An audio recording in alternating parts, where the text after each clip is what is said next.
Ever since Ethan broke off the engagement and left home, Aunt Margaret Johnson hadn't seen him. It was as if he'd vanished in a thin air.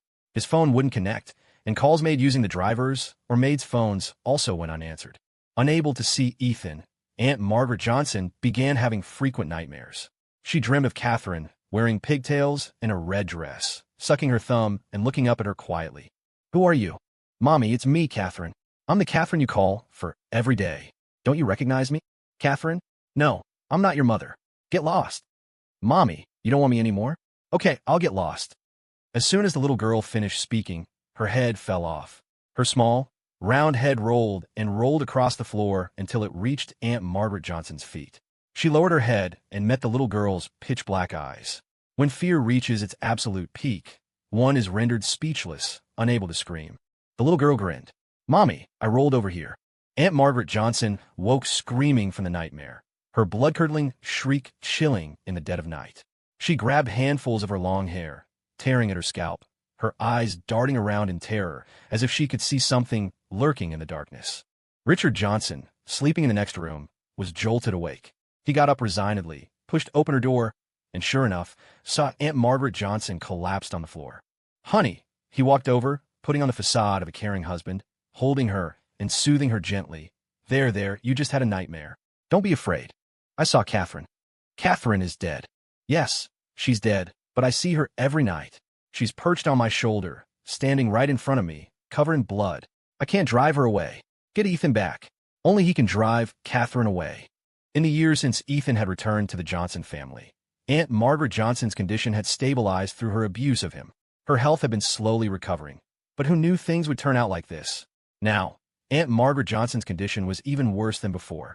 She locked herself in her room, muttering nervously and glancing around, always claiming ghosts were coming to harm her. Ever heard the saying, "What goes around comes around," often with deadly consequences? She had killed her own daughter, and now her daughter was coming back to claim her life, to drag her down to hell. At first, Richard Johnson could patiently soothe her, holding her at night, pulling her close when nightmares woke her, kissing her forehead. That was fine for a day or two, but for the past week, Aunt Margaret Johnson hadn't been able to sleep properly. When she lost control, she would even scratch Richard Johnson. He still had work to deal with during the day. After maintaining his devoted husband persona for 2 days, he moved into the guest room next door, sleeping with earplugs, pretending not to hear Aunt Margaret Johnson's screams, no matter how loud. Tonight, he had simply forgotten his earplugs. At the mention of Ethan, Richard Johnson's expression turned ugly. Afraid Aunt Margaret Johnson would completely lose it, he hadn't told her that he and Ethan had already signed papers formally severing their ties. Aunt Margaret Johnson clawed at Richard Johnson's pajamas, screaming hoarsely like someone possessed, constantly shouting Ethan's name, yelling that he must pay with his life. She shifted all the blame onto Ethan, constantly suppressing him, abusing him, brainwashing him, subjecting him to violence, forcing him to submit. Once Ethan admitted that he had killed his sister and wronged the family, Aunt Margaret Johnson would achieve a state of supreme satisfaction. This tactic had never failed her before. But what she didn't know was that Ethan was no longer the Ethan of the past. He already knew the truth. After his rebirth, he had eagerly severed all ties with them. Never mind Aunt Margaret Johnson going mad. Even if she jumped off a building and killed herself right now, he wouldn't come back. Ethan would no longer let them manipulate him. Lying to Aunt Margaret Johnson could only work temporarily, not forever. Being kept awake like this made Richard Johnson irritable. He gripped Aunt Margaret Johnson's shoulders forcefully. "Stop shouting. Ethan isn't coming back. He's already severed ties with us." Aunt Margaret Johnson winced in pain, her voice cutting off abruptly. She stared blankly at Richard Johnson. "He's my son. Who gave him permission to sever ties with me? I don't believe it. I won't allow it. Believe it or not, he's not coming back." "Aunt Margaret Johnson, that's enough. Stop this act." Aunt Margaret Johnson raised her hand and slapped Richard Johnson hard across the face. "You're the crazy one. You're the fool. You bring Ethan back. If he wants to sever ties with me, then he can just die. I'll personally skin him alive, pull out his tendons, break his bones. Only then can he repay the agony of giving birth to him." Richard Johnson shoved her away, disgust etched on his face. "He and I have already signed the severance papers. A public announcement was made online. He's no longer my son." Muttering her refusal, Aunt Margaret Johnson pulled out her phone to call Ethan. Just like during the day, the call wouldn't go through. Richard Johnson watched, increasingly agitated, tempted to lash out, but fearing an endless argument, he opted for the cold shoulder and strode out of the bedroom. Behind him, Aunt Margaret Johnson chased after him, shouting, but he acted as if he heard nothing. He quickly entered the guest room, shut the door, and locked it. No matter how much of a scene Aunt Margaret Johnson made outside, he paid it no mind. He put in his earplugs. The world was finally quiet. Richard Johnson was growing increasingly impatient with Aunt Margaret Johnson. It had been better when Ethan was around. He absorbed the brunt of her instability. With what was left, Richard only needed to coax her a little, and Aunt Margaret Johnson would become normal, even gentle, and utterly dependent on him. After Ethan left, that dependence had become a suffocating burden. Sometimes, Richard Johnson maliciously thought that if Aunt Margaret Johnson was going to stay this crazy, she might as well be dead. Another woman could not only bear him children, but also support his career. A fierce glint flashed in Richard Johnson's eyes. He couldn't spend his entire life shackled to a madwoman like her. Aunt Margaret Johnson was aging, her looks fading, her health poor, and she couldn't have any more children. All the assets in the Johnson family trust. How would they be handled after he died? Would they end up benefiting their rivals?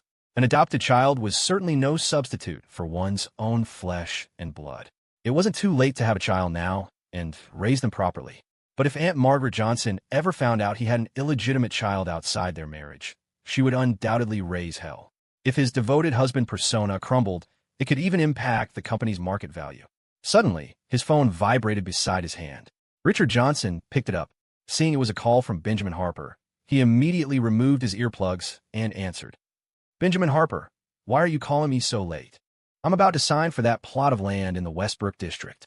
I think our two families could cooperate on this. Richard Johnson's eyes instantly lit up. That's fantastic. Cooperation between our families would be mutually beneficial. He had initially assumed that Ethan breaking off the engagement would severely strain relations, making cooperation impossible. He hadn't expected Benjamin Harper to disregard it entirely, calling him late at night to talk business. However, Benjamin Harper continued, there's a small matter I hope you can help me with. Richard Johnson's smile vanished.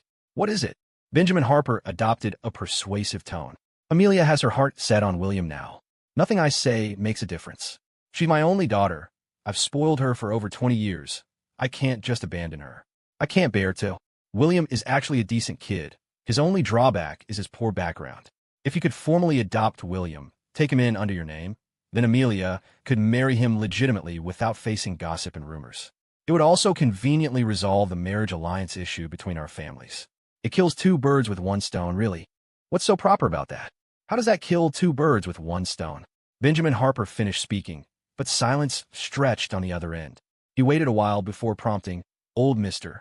Johnson, did you hear me? Richard Johnson snapped back to reality, managing only a dry laugh to mask his awkwardness. Benjamin Harper, you can't be serious, can you? You want me to register William under my name? Yes. Uncertain, Richard pressed, you mean? Adopt him? Make him my adopted son? That's right. Are you joking with me? Benjamin Harper let out a good-natured laugh. Old Mr. Johnson, do I look like I'm joking? He didn't. Richard Johnson had seen adoptions before, but they always involved agencies, and the younger the child, the better. Older kids were harder to bond with. He'd seen newborns adopted, toddlers, even 10-year-olds, but a 20-year-old? This was a first, and it was happening to him. What kind of child was William? A simp? Utterly ridiculous. He hadn't forgotten. If it weren't for William's appearance, Amelia Harper wouldn't have run off. If Amelia hadn't run off, the Johnson and Harper alliance marriage would have happened long ago, and Ethan wouldn't have cut ties with him. And now the main culprit was supposed to become his adopted son? Honestly, he couldn't stomach it. If Benjamin Harper weren't his biggest partner, he would have already started cursing. What the hell? Are you missing a screw? Or were you born with an extra chromosome? Hearing Richard's breathing grow heavy over the phone, Benjamin Harper suddenly understood what was going through his mind. He chuckled warmly. Didn't Ethan cut ties with you? You don't have anyone under your family name right now. So why not adopt William? It's just putting his name under the Johnson family, making an announcement. You don't need to give him money or power. It just improves his reputation a bit. So Amelia marrying him won't be too embarrassing. It also helps solidify our partnership. Who knows? Maybe Ethan will hear you've adopted a son, get anxious, and come running back. Your family's business is my business. I consider you an old friend, and I've really thought this through from your perspective. Don't worry, I wouldn't harm you. Put that way, it sounded like he stood to gain quite a lot. And adopting sons wasn't exactly unheard of. Just like that. What else? Benjamin Harper replied, "Did you think I wanted William to inherit your Johnson family trust? I wouldn't do something like that. My only thought is to spare my daughter some humiliation." Just acknowledging an adopted son, without giving him any money, posed no downside for Richard Johnson. Plus, Benjamin Harper would owe him for this. Trading this favor for potential investment, sharing profits from joint ventures, strengthening ties between the families, binding their interests, it seemed purely beneficial, completely harmless. Still, he couldn't agree too easily. Richard's mind raced. I'll pretend to hesitate. Make it seem like a difficult decision. Make Benjamin Harper feel like he owes me a huge favor. Benjamin Harper, I understand what you mean, but this isn't solely my decision. I need to discuss it with my wife. Fine, yes, discuss it thoroughly, but do it quickly. Once this is settled, we can properly discuss the Westbrook district. Of course, I'll give you an answer very soon. With that, the call ended. Benjamin Harper had laid out the pros and cons clearly. The proposal was entirely for the Johnson family's benefit. If Richard Johnson tried to leverage this for more advantages, he'd just be greedy and ungrateful, like a snake trying to swallow an elephant. There would be no point continuing the partnership with someone like that. Richard Johnson understood this perfectly, which was why he couldn't appear too eager. He needed to play it cool. Reflecting on the conversation, while it still felt somewhat absurd, he had completely come around to the idea. He even felt a little pleased. This wasn't just killing two birds with one stone, it was killing many birds with one stone. Ethan definitely wasn't coming back. The way he'd signed the papers, severing ties, showed how desperately he wanted to leave, to cut them off completely. Before Benjamin Harper's call, Richard had been agonizing over the succession problem. Now it could be solved. First, adopt William nominally. Let Margaret get used to him. Then, slowly persuade her to adopt a younger child from Hope Springs foster home. At that point, he could pull a switcheroo and bring his illegitimate son back into the family. Now that would be proper and legitimate. Margaret was severely unstable right now. Bringing his biological son back too soon would surely traumatize the boy. Better to let William stand in for Ethan for a while, take the heat, and divert Margaret's attention. An adopted son could soothe his godmother's mental state, and maybe they could return to their previously comfortable, easy life. Thinking this through, Richard Johnson was suddenly eager to bring William into the fold. Some people were just meant to bear certain burdens. Like William. If William hadn't agreed, Benjamin Harper would never have made the suggestion. Since he was entering the Johnson family, besides the benefits, he'd have to accept the corresponding consequences. Getting into a wealthy family wasn't easy. You had to pay a price to truly belong. Richard pondered how to break the news to Margaret. With her Munchausen syndrome, she might not accept it. He mulled it over all night, only to be surprised the next day to find William already in his house, sitting on the sofa, watching TV and sipping tea. Margaret was pressed close beside him, her face radiating motherly affection. William, too, was showing gentle concern for Margaret. They seemed to be getting along harmoniously, even better than when Ethan had been around. Only someone who truly understood Margaret knew she was faking it. Margaret excelled at portraying herself as a victim, sometimes playing the devoted mother, the pitiful patient, or the gentle, understanding wife. She could adopt any role as long as it garnered attention. If caught early, this psychological condition could have been treated with intervention, but her family's constant indulgence had allowed her illness to become deeply entrenched, incurable. Seeing Richard Johnson enter, William quickly stood up and greeted him gracefully. "Hello, Uncle Hayes. What are you doing in my house?" William was about to explain when Margaret cut in. "I was on my way back from picking up my medication at the Mayo Clinic today and got into a little fender bender. Luckily, William was there to help me sort it out. To thank him, I invited him over for a meal." William added gently, "It was nothing, really. I hope my sudden visit isn't an imposition." "No trouble at all. Not an imposition. If you like it here, come often. In fact, why don't you stay the night? I'll get a room ready. Mr. Stevens, please prepare the guest room next to the master suite for William tonight." The guest room next to the master suite was the room Richard had been staying in recently. Margaret had wanted him to move back for a while now. Richard Johnson's attention, however, was entirely on William. Just as Benjamin Harper had said, William looked presentable, well-dressed, handsome, and spoke elegantly. If you could ignore the flicker of unease hidden in his eyes. What were the odds? Benjamin Harper had just called him last night, and today, William gets invited over after helping Aunt Margaret. A man of Richard Johnson's age and experience had seen it all. He saw right through William's little ploy immediately. Richard Johnson didn't mind, though. If William wanted to come over, fine. His door was open. Having William handle Aunt Margaret saved him the trouble. He'd been looking for the right opportunity to bring things up anyway. Richard Johnson walked over and clapped William kindly on the shoulder. Just listen to your Aunt Margaret. Stay here after dinner. Dinner sounds great, but I'll have to pass on staying over. I have a show taping early tomorrow morning, William replied. He maintained a calm expression, but inside, he was far from it. He was an actor, after all. It was all an act. Not long ago, he had ruined Ethan's engagement. If it weren't for him, the Johnson family and Harper Enterprises would already be joined by marriage. Coming here, he felt a degree of guilt and apprehension. Richard Johnson didn't press further. He turned to Aunt Margaret. What happened with the car accident? Are you hurt? I just knocked my foot. It's not serious. Aunt Margaret gently lifted her skirt hem, revealing a reddish bruise on her calf that actually looked quite severe. Richard Johnson went over, sat down, and examined the bruise up close. How could the driver be so careless? I was driving myself today. Aunt Margaret had a license, but was strictly forbidden from driving due to her health condition. Usually, a chauffeur took her everywhere. But for places like the Springfield Mental Health Center, she found it embarrassing and would typically ask Richard Johnson to drive her to the Mayo Clinic instead. Why didn't you tell me beforehand? You're too busy, and you haven't been resting well lately because of me. Aunt Margaret wore a pained expression, squeezing Richard Johnson's hand tightly. Tell me next time. No matter how busy I am, I'll go with you. It's fortunate you weren't seriously hurt this time, and lucky that William was there. To any outsider, their interaction painted a picture of deep affection. They were, after all, known both inside and outside their social circles as a devoted couple. But William couldn't shake the feeling that the injury didn't look like it came from a car accident. He was there. The collision wasn't serious, just a bump. If it had caused a real injury, he himself would have been dragged into trouble. Aunt Margaret suddenly brought up Ethan. Honey, do you know where Ethan went? Richard Johnson froze. He hadn't told Aunt Margaret about Ethan's current situation, keeping it from her for the sake of peace and quiet. But her expression, now, clearly showed she already knew. Richard Johnson had been keeping tabs on the reality show Ethan was on. He knew William was also on the program, although only appearing in the main episodes, not the Twitch streaming segments. His gaze shifted subtly towards William, but he feigned ignorance. Where did he go? He went on some reality show, and it's even being streamed on Twitch. It's utterly embarrassing.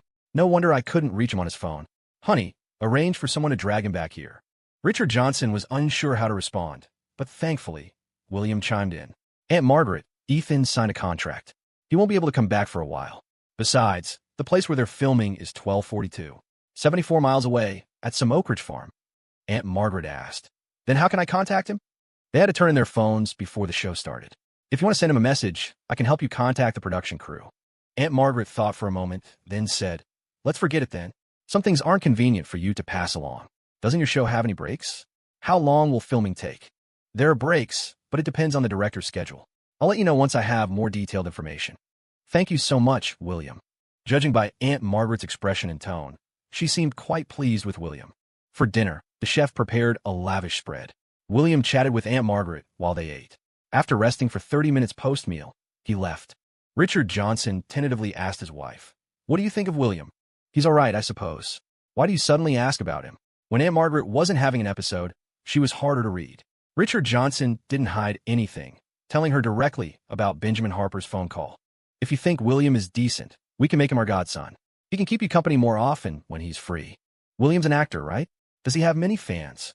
Aunt Margaret knew about William's family background, but little about him personally, relying mostly on hearsay.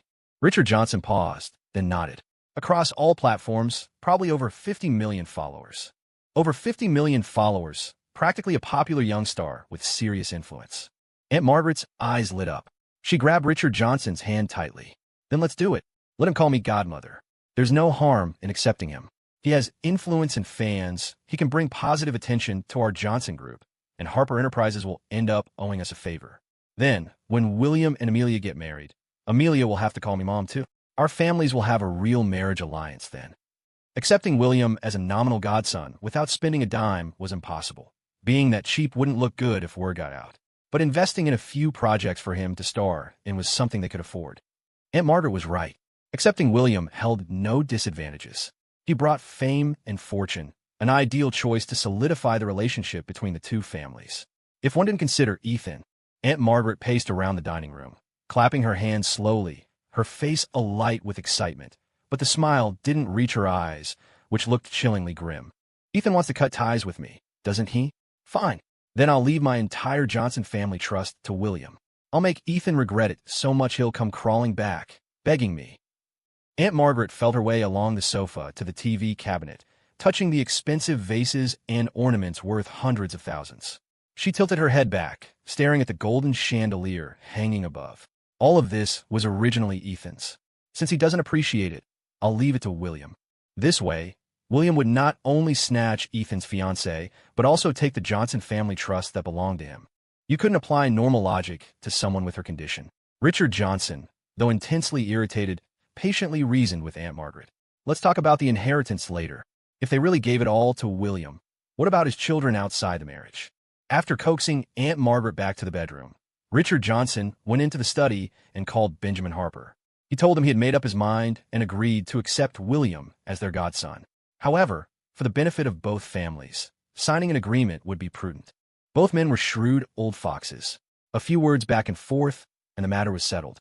For now, at least, Richard Johnson seemed to have the upper hand. After hanging up, Benjamin Harper immediately called Amelia. "Richard Johnson has agreed to make William their godson. Knowing his personality, it'll likely just be a name only. Don't expect to pry anything substantial out of him." It figured. After all, they treated their own son so poorly. Could you really expect them to be generous to an outsider? Benjamin Harper warned Amelia, "If you're going to marry William, then do it properly. Don't change your mind halfway through. Make sure you think this through." How could she regret it? William Hayes was the first person she ever liked back in her youth. They grew up together, shared the pain of losing loved ones. They knew each other best. She liked William Hayes. Otherwise, she wouldn't have run away from her wedding, nor would she have made their relationship public on Twitter. That's how it should have been, but for some reason, her mind was filled with thoughts of Ethan. I didn't expect them to agree so quickly. So, what did Ethan even mean to the Johnson family? Not even worth a passing thought. In 3 days, Aunt Margaret will announce William Hayes' official adoption at her birthday charity ball, and while she's at it, announce your marriage. What Benjamin Harper really wanted to tell Amelia was that it was too late for regrets. She had insisted on being with William Hayes, making such a huge public spectacle of it. Now, she and William Hayes were bound together. A wedding wasn't child's play. She'd already made a mess of things once. If she tried to back out this second time, it wouldn't be up to her. They'd drag her to the altar if they had to. "Dad, I know what's important." If you really knew what was important, you wouldn't have walked out last time, Benjamin Harper thought. He didn't say this aloud. He just gave Amelia a few instructions, telling her to relay them to William Hayes. Go visit the Johnson family often when he had free time, spend more time with Mrs. Johnson, Aunt Margaret. As long as he kept Aunt Margaret happy, he could get anything he wanted. Benjamin Harper wasn't one to take a loss. Whatever benefits he conceded now, he intended to recoup double later. William Hayes was very good at keeping Aunt Margaret happy. He accompanied her shopping, watched movies with her, did flower arranging, tea-tasting beauty treatments. They chatted about everything. Hearing Aunt Margaret wasn't sleeping well, he even taught himself wellness techniques, gave her massages, made nourishing soups, and prepared therapeutic meals. He had a whole routine down for charming people. Gradually, William Hayes started staying over at the Johnson family home. After just one night, he noticed something strange.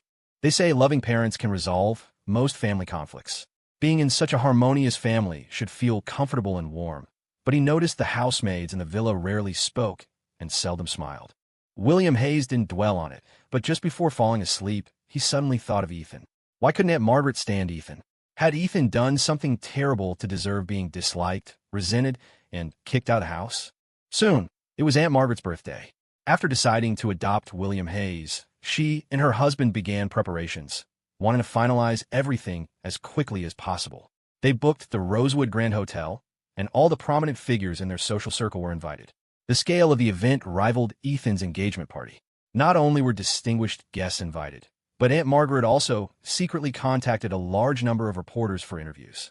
William Hayes was a popular celebrity, and as soon as word got out, paparazzi were camping out before dawn. The topic trended continuously on Twitter. When the news first leaked, William Hayes' fans couldn't believe it.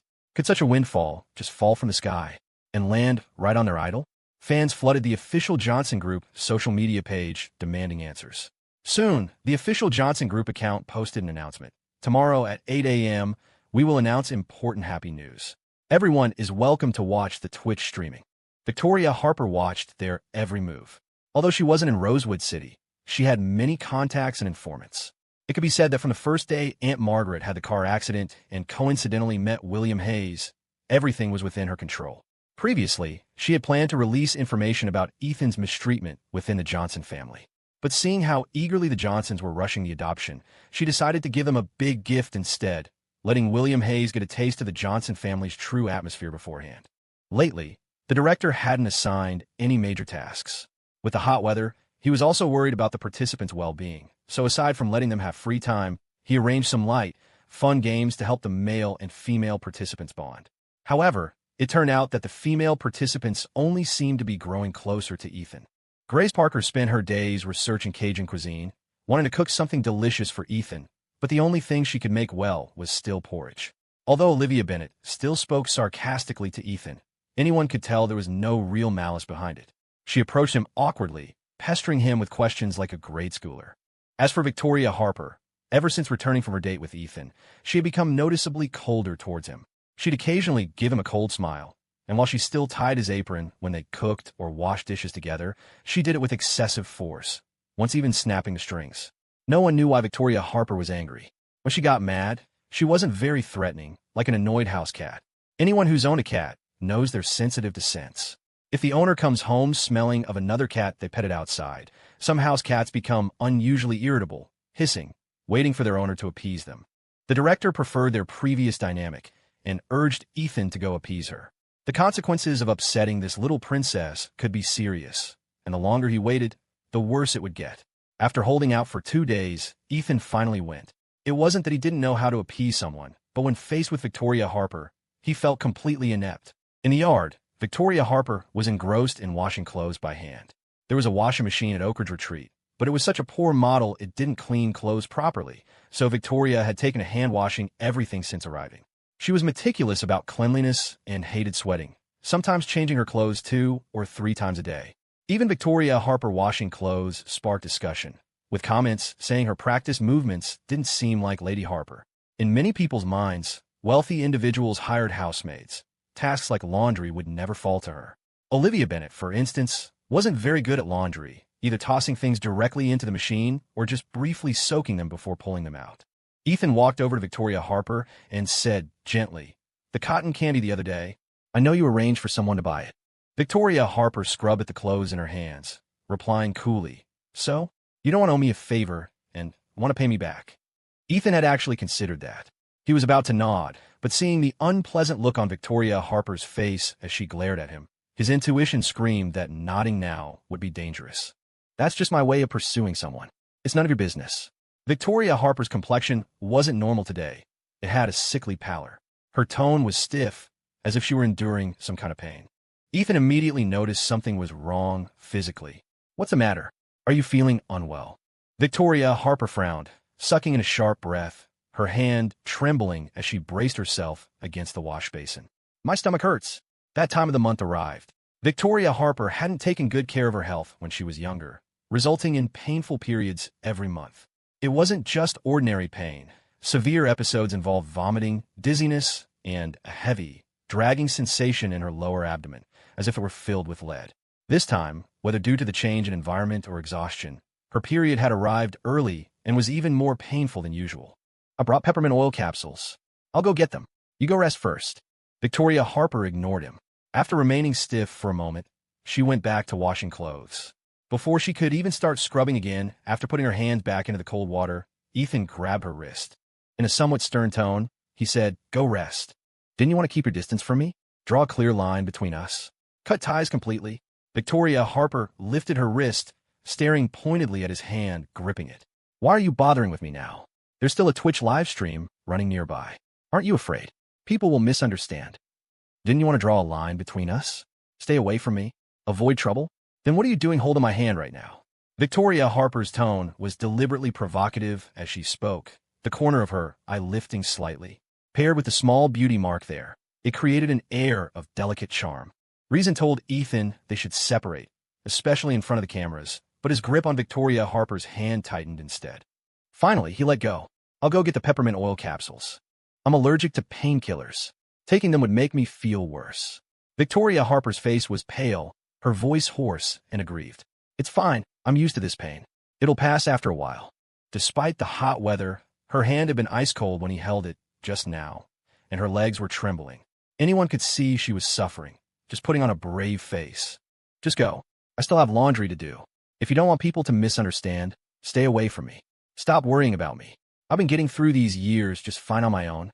I can keep going like this forever alone. I don't need your concern. Her voice grew increasingly hoarse, laced with the choked sound of suppressed tears. Ethan froze, a memory surfacing of the Victoria Harper from his past life, utterly alone. Her pain wasn't fake. She was truly weak. Victoria Harper was only a couple of years younger than him. Towards him, she could be proactive and assertive, giving off a commanding, almost queenly presence. But she had a softer side too. For instance, during that time of the month, she would become pitifully aggrieved, throwing little sulky fits, pointedly ignoring people, waiting for someone to coax her. The corners of Victoria Harper's eyes reddened, making even the small beauty mark near them appear pink. Was the pain so bad she was about to cry? Ethan's heart clenched, a dull ache spreading through his chest. This time, he didn't hesitate. He grabbed Victoria Harper's hand again, pulling her towards the inner room. His movements were firm, almost forceful, but a closer look revealed his body instinctively shielding her, ready to catch her or lift her if her legs gave out. Let go. I haven't finished the laundry. Victoria Harper tried to act stubborn, attempting a fierce look, but right now, she was like a newborn kitten, utterly lacking fight. Leave it for now. I'll wash it for you. Wait, Ethan, what do you mean by this? Ethan didn't answer. He led Victoria Harper into the inner room and settled her onto a seat. Since she was allergic to painkillers, he poured her a glass of hot water. Just plain hot water? Victoria Harper tilted her head up, her round eyes red again. Ethan coaxed her patiently. What do you want to eat? I'll make it for you. I want maple syrup pancakes. I've seen other girls eat them during that time of the month, but I've never tried them. She had money. What couldn't she afford to eat? Ethan didn't hesitate, heading straight for the kitchen. I'll make them for you. I saw a small piece of brown sugar in the fridge. Making the sweet poached egg was simple, taking less than 20 minutes. Ethan carefully carried the bowl over to Victoria Harper. Careful, it's hot. Steam rose invitingly. Victoria Harper took the bowl, scooped up a spoonful, and blew on it gently before tasting. It didn't have any strange taste, nor was it exceptionally delicious, but as the warmth spread through her body, it eased some of the pain. Drinking the piping hot, sweet broth in the warm weather brought beads of sweat to the tip of her nose. Ethan stood watching her drink. From his angle, he could see her long eyelashes, lined up like tiny combs, casting shadows on her lower eyelids. Did you ever make this for Grace Parker? No. Back then, they were young. Girls were shy about mentioning their periods, sneaking off to the powder room, terrified of being seen buying pads of babies, or us, hiding them inside their school uniforms in black plastic bags to avoid prying eyes. In school, Ethan was closest to her. Though she never said anything, the observant Ethan still noticed. During health class, the director had said girls were more vulnerable during that time of the month, needing to watch their diet, avoid strenuous exercise, and get more rest. Knowing Grace Parker was embarrassed about her period, Ethan's care was always discreet. Adding sugar to her thermos, tucking away pads that peeked out of her desk drawer, collecting her homework, erasing the blackboard. Small gestures like these. What about Amelia? Ethan's expression turned complicated, and he remained silent. All right, I get it. No need to ask. He must have made it for Amelia. Victoria Harper continued, spooning the poached egg. Is there anything you could make just for me? She just wanted something unique, something exclusive. Ethan understood her meaning. He thought seriously for a moment. Have you ever had ginger-infused creme brulee? I've never made it for anyone before. If you want to try it, I'll make it. Victoria Harper's face instantly lit up with a smile. Yes, I want to try it. She was actually quite easy to please. But I can't eat any more right now. Can you make it tonight? Sure, tonight then. It's simple. Victoria Harper added a small warning. Just remember, you can only make it for me. No one else. Ethan nodded. My clothes outside. Victoria Harper glanced towards the door. I'll wash them. You shouldn't touch cold water during that time of the month. You need to take care of your body. Don't squander your health just because you're young. You'll pay for it when you're older. Ethan started lecturing like an old man. Victoria Harper quickly cut him off. I know. Go wash the clothes for me. I won't go out. There were only 3 or 4 items in the basin. It wouldn't take long. Ethan gathered all the clothes and started rubbing them together. Halfway through, his hand brushed against something firm hidden inside a t-shirt. He pulled it out. It was a bra, a black lace one, very sexy. Ethan pressed his lips together tightly, glancing back towards the inner room.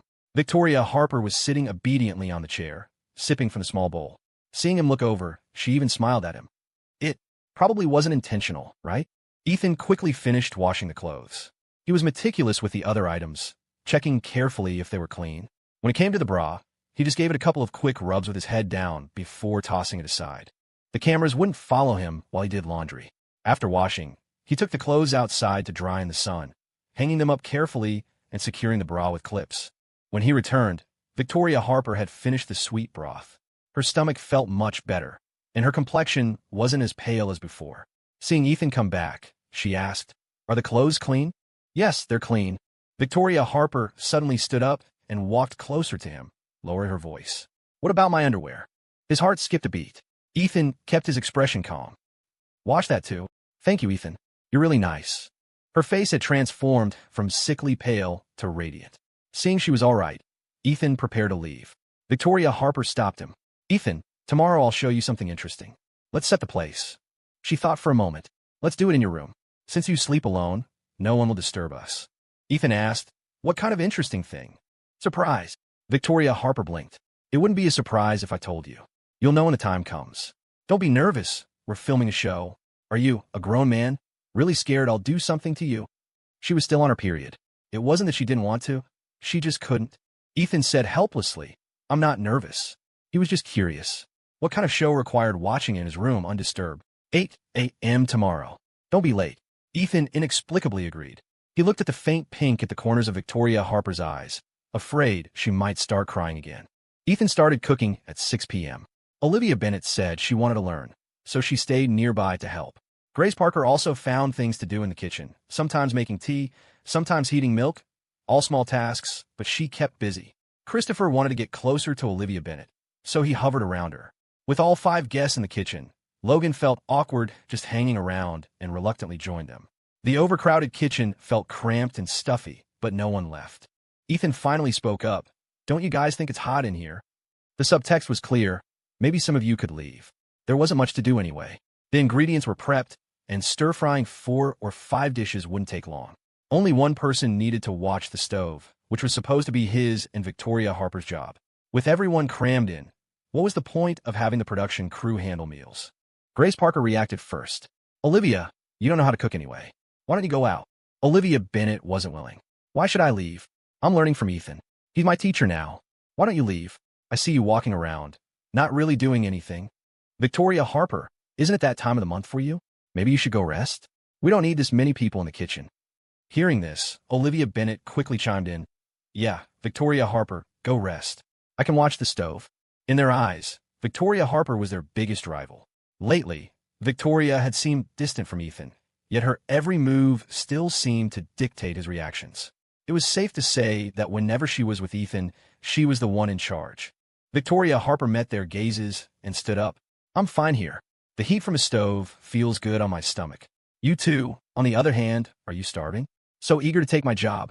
Ignoring their expressions, Victoria took an apron off the wall. "Ethan, come tie this for me." Victoria wasn't staking a claim. She was the claim. She didn't need to say much to them. Just calling Ethan's name, just one action, and she had one. Ethan was standing close by. Without a second thought, he turned and tied the apron for her, even tucking a stray strand of her long hair behind her ear. By now, the atmosphere had grown awkward. But Ethan remained oblivious, completely absorbed in figuring out how to make ginger-infused creme brulee. He knew the steps, seemingly simple, yet he'd never succeeded. That was why no one had ever tasted it. Once Ethan got lost in his own world, he rarely noticed his surroundings. Grace Parker stood right next to Victoria Harper and witnessed the entire apron-tying scene up close. An undeniable bitterness rose in her throat. The immediate impression was clear. Victoria and Ethan had reconciled, and their relationship seemed even closer than before. "It's just tying an apron. What's the big deal?" Seeing Ethan focused on mashing ginger, Olivia Bennett moved closer, changing the subject. "Ethan, what are you making?" "Ginger-infused creme brulee." "Ginger-infused creme brulee? What's that? Is it like bubble tea made with ginger? Would it even taste good?" Ethan replied without looking up. "It tastes all right. The milk dilutes the ginger flavor. It ends up kind of like pudding." "Wow, that sounds interesting. Can I be the first to try it when it's done?" The moment Olivia Bennett finished speaking, Ethan felt an icy gaze land on him. His shoulders stiffened. Turning around, he saw it was, predictably, Victoria Harper. Victoria wanted something unique, something special, just for her. The image of Victoria's red-rimmed eyes from earlier flashed through his mind. Ethan refused decisively. No. Victoria froze for a second. Then her expression softened. She lowered her head, the corners of her mouth lifting in a faint smirk as she let out a soft chuckle. Olivia Bennet, oblivious as usual, didn't understand what had just happened. She assumed Ethan's no simply meant she couldn't have a taste test. She didn't expect him to make only one serving. As the ginger-infused creme brulee set, Olivia watched curiously from the side. She liked focused men, especially the way Ethan looked when he was serious. But when she saw Ethan immediately hand the finished creme brulee to Victoria Harper, the smile froze on Olivia's face. She stared at him incredulously. A painful sense of grievance welled up inside Olivia. "Why did you give it to Victoria Harper?" she demanded.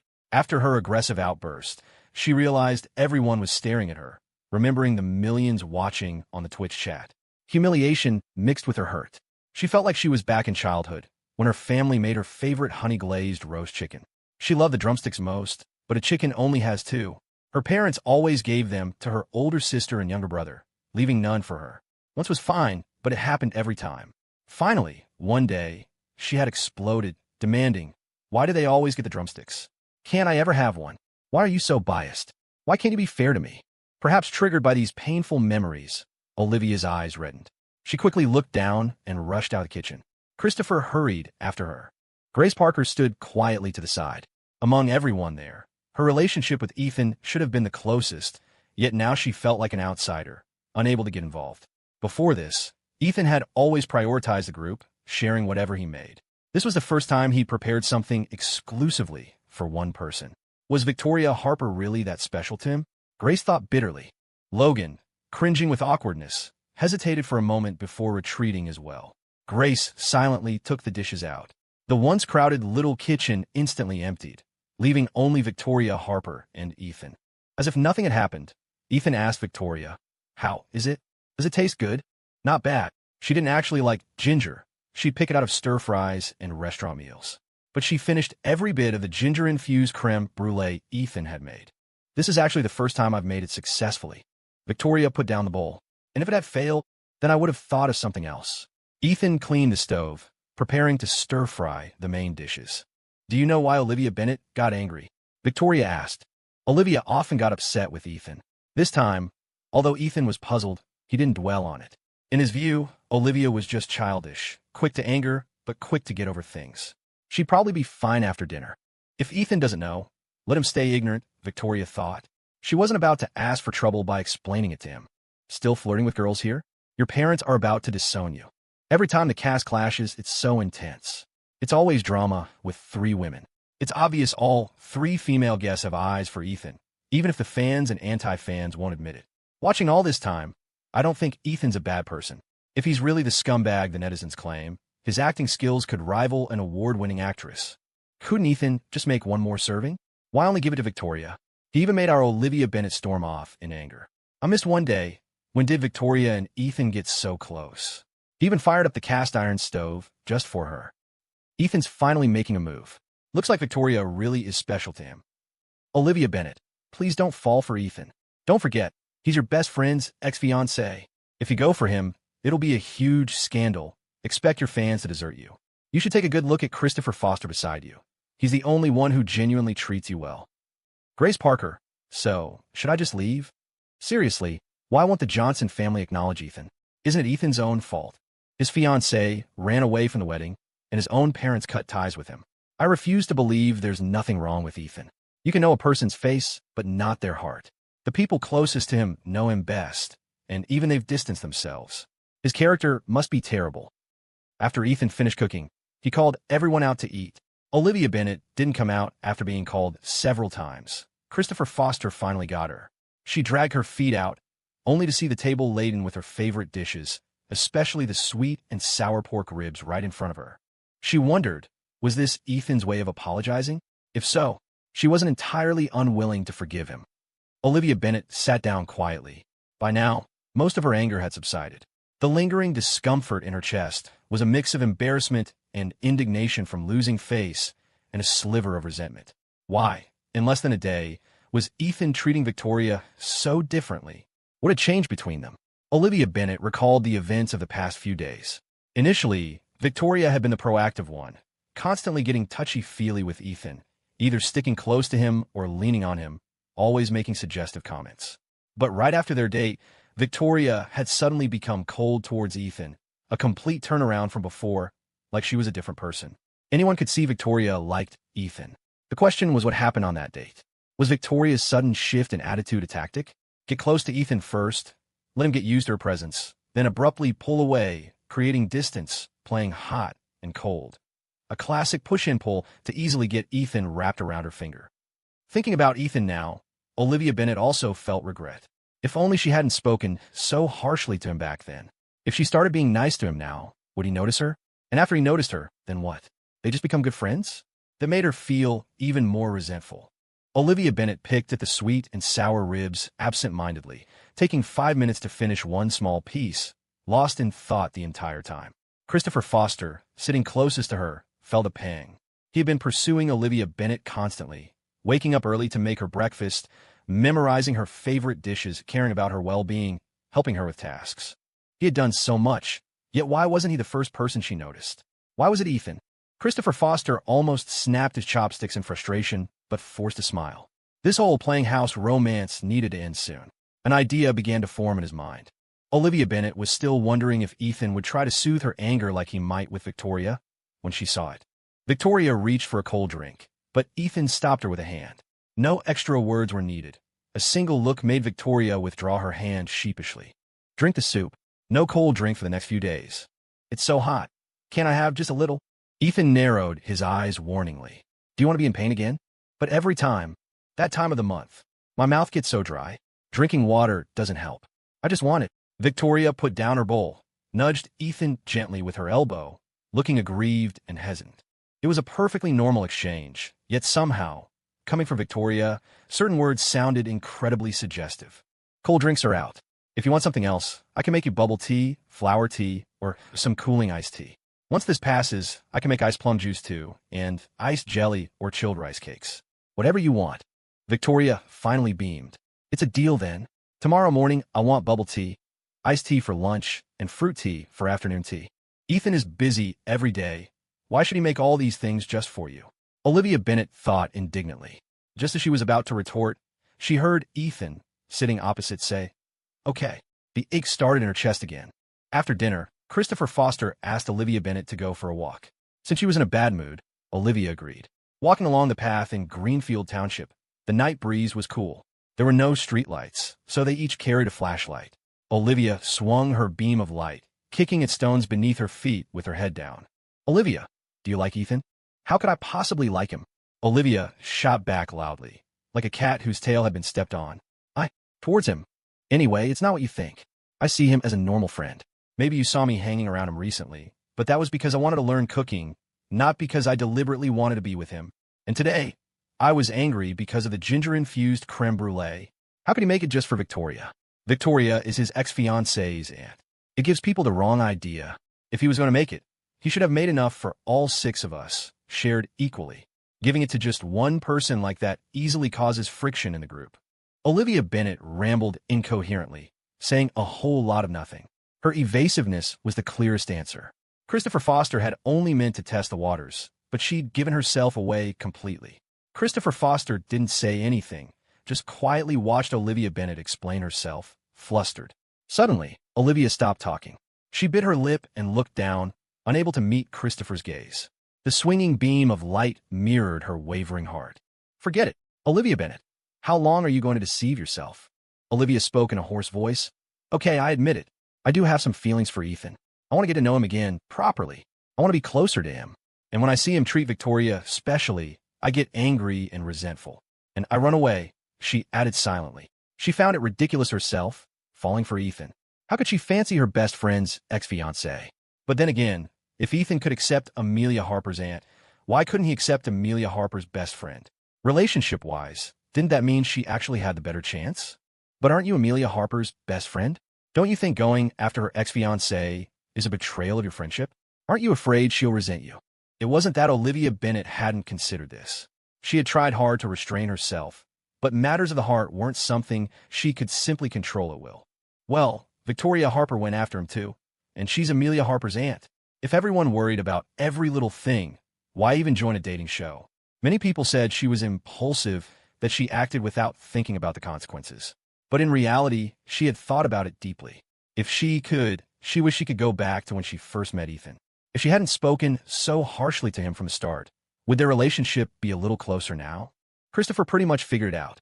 Olivia Bennet was adept at being brainwashed. Forget being brainwashed by others. She could even brainwash herself. Looking at her now, it was clear she wouldn't be changing her target anytime soon. If you really like Ethan, I can help you. Ow! Regardless, Olivia Bennet wanted to try. If she succeeded, she would explain everything properly to Amelia Harper and resolve their conflict. If she failed, well, things would just stay as they were. Ethan is completely wrapped around Victoria Harper's finger right now. You should learn a thing or two from her. How am I supposed to learn from her? Learn her fashion sense? Or her way of doing things? She and Victoria Harper weren't the same type at all. If she tried to copy Victoria's style, first off, her figure couldn't pull it off. As for her methods, she admitted she was leagues behind Victoria. She wasn't nearly as skilled at flirting. In this respect, Olivia Bennet did have some self-awareness. Learn her, play hard to get routine. Honestly, men don't like women who are too forward. Think about Victoria Harper. When she was initially proactive, didn't Ethan ignore her? Men prefer a challenge. Being too eager makes you seem cheap, and they won't cherish what they get easily. Victoria cleverly changed her strategy, suddenly distancing herself from Ethan, and that actually made him start paying attention to her. Olivia Bennet listened like an earnest schoolgirl. So what should I do? You can do the same as Victoria. Since getting close didn't get a reaction, distance yourself. You could even pretend to find another guy to test his reaction. You need to understand, only valuable things are worth competing for. When there are more competitors, he'll naturally get anxious. Seeing you with another man might make him look twice. Could it really be like that? Christopher was smarter than her. He'd gotten into a top university, started his own business, even developed a hit game while still in college. What he said must have some truth to it. Besides, didn't they say only a man truly understands another man? Then, can I ask you? Late at night, a faint smile touched Christopher's lips. Of course, we're friends. I'd be happy to help you test Ethan. At 10 p.m., after saying goodnight to Ethan, teasing him into saying it back, Victoria Harper leisurely returned to her room. Grace Parker was already waiting for her in the room. She sat on the edge of the bed, her gaze fixed darkly on Victoria from the moment she entered. It was clear Victoria Harper was in a good mood today. She was even humming as she came back. Meeting Grace's stare, her humming only paused for a beat, her smile unwavering. Victoria Harper, you're not right for Ethan, and he's not some toy you can just manipulate. Whether I'm right for him or not is something he needs to find out for himself. As for you, you tried and broke up. So clearly, you weren't very suitable. Victoria Harper knew exactly how to twist the knife. Grace Parker dug her nails into the back of her hand, not releasing even when red marks appeared. Lights out, time for bed. I have to get up early tomorrow for my iced tea. Victoria flaunted briefly before switching off the light. In the darkness, only rustling sounds could be heard. Victoria Harper reached under her t-shirt, unfastened her bra, and took it off. Once her eyes adjusted to the dark, Grace Parker looked towards Victoria, seeing a dim silhouette. Victoria Harper, do you want to know what happened between Ethan and me? No, and I'm not interested. The past was gone. What good would knowing do, other than make her feel uncomfortable? It served no purpose. Grace Parker's presence was a thorn in her side, but if she could remove the venomous thorn that was Amelia Harper, why would she fear being unable to deal with Grace? One thing Victoria Harper was absolutely sure of was that Ethan would not get back together with Grace Parker. If Ethan had been merely avoiding her recently, he was actively shunning Grace. Ethan was generally gentle towards people. For him to be consistently cold to Grace meant she must have done something unforgivable. Grace Parker, I won't get involved in your past, and my future with Ethan has nothing to do with you. If you want to fight for him, I won't stop you. But I absolutely will not give you a chance to reconcile. If you don't believe me, try me. Grace Parker sneered. You're that confident? Don't forget, I still have one chance to date Ethan on the show. We're still young, there's plenty of time, and who knows what the future holds. We have mutual family and friends, a bond from growing up together. We can easily see each other often, even after the show ends. Victoria Harper wasn't bothered by her provocation. She lay down on the bed. Then let's wait and see. At 7 a.m., the director announced a free day. Right in front of everyone, Victoria Harper went straight to Ethan's side. "Go wait for me in your room. Leave the door cracked, I'll sneak in." Ethan didn't know what was about to happen. Seeing Victoria's sneaky side was both amusing and slightly nerve-wracking. It was a perfect opportunity for a public display of affection, but Victoria didn't want too many people to know, afraid of being interrupted later and having her mood spoiled. Ethan made a pot of hot bubble tea and took 2 cups into his room. The door was left slightly ajar, looking closed from the outside. At 7:55, sounds were heard outside, and Victoria Harper came in carrying a backpack. It was her first time seeing Ethan's room. Just as she'd imagined, it was clean and tidy. He hadn't thrown away the flowers Grace Parker had given him. Instead, he had turned them into dried flowers and placed them on the windowsill. After entering, Victoria locked the door behind her. "There, now no one will disturb us." Ethan watched as Victoria came in, put down her backpack, and took out a tablet. "You even brought your tablet?" "To handle some work." Victoria placed the tablet on the desk and gestured for Ethan to sit down. "Before the show starts," she asked, "I want to ask you something. Do you regret cutting ties with your family and being stripped of your inheritance? If they begged you to come back, would you?" Ethan immediately shook his head, his tone firm. No, his only regret was not severing ties with them sooner. "Good." Without hesitation, Victoria Harper pressed a key on the tablet. The screen lit up, showing a large crowd of people. It looked like a banquet or perhaps a press conference. Ethan recognized the familiar setting, pondering, wasn't this the hotel where his engagement party had been held? Never mind the venue being the same. Even the furnishings, decorations, food, and the guests. None of it had changed at all, but now there were many reporters. The camera panned briefly, showing that even the area outside the main entrance was packed. What was going on? Slowly, Aunt Margaret Johnson appeared on screen, holding Richard Johnson's arm, followed closely by William. Margaret Johnson appeared confidently before the cameras, looking impeccably styled as she walked arm in arm with Richard Johnson, William trailing beside them. How did these 3 end up together? Before Ethan could dwell on it, Amelia entered on the arm of Benjamin Harper. Given the setting and the atmosphere, one might mistake this for William and Amelia's engagement party.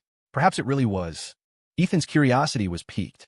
He had initially placed a chair further back, but now, wanting a clear view of the screen, he moved it closer, sitting side by side with Victoria Harper. Backed by the vast financial power of the Johnson and Harper alliance, this banquet boasted an even larger guest list than the previous engagement party. Only the wealthy were invited, all present to congratulate Richard Johnson on gaining such a fine son. As William's godmother, Margaret Johnson basked in the spotlight. One might have expected some sadness from her, having lost her biological son, but seeing her today, she was radiant and full of life. Her hair was swept up with an ornamental hairpin, and she wore a form-fitting cheongsam. Beneath the exquisite makeup, even past the age of 45, she retained her allure. Throughout their entrance, Richard Johnson held her hand firmly, worried she might suddenly have an episode. Thankfully, Margaret remained calm the entire time, not mentioning Ethan even once. Leaning on Richard Johnson, she answered reporters' questions one by one, her demeanor gentle and noble.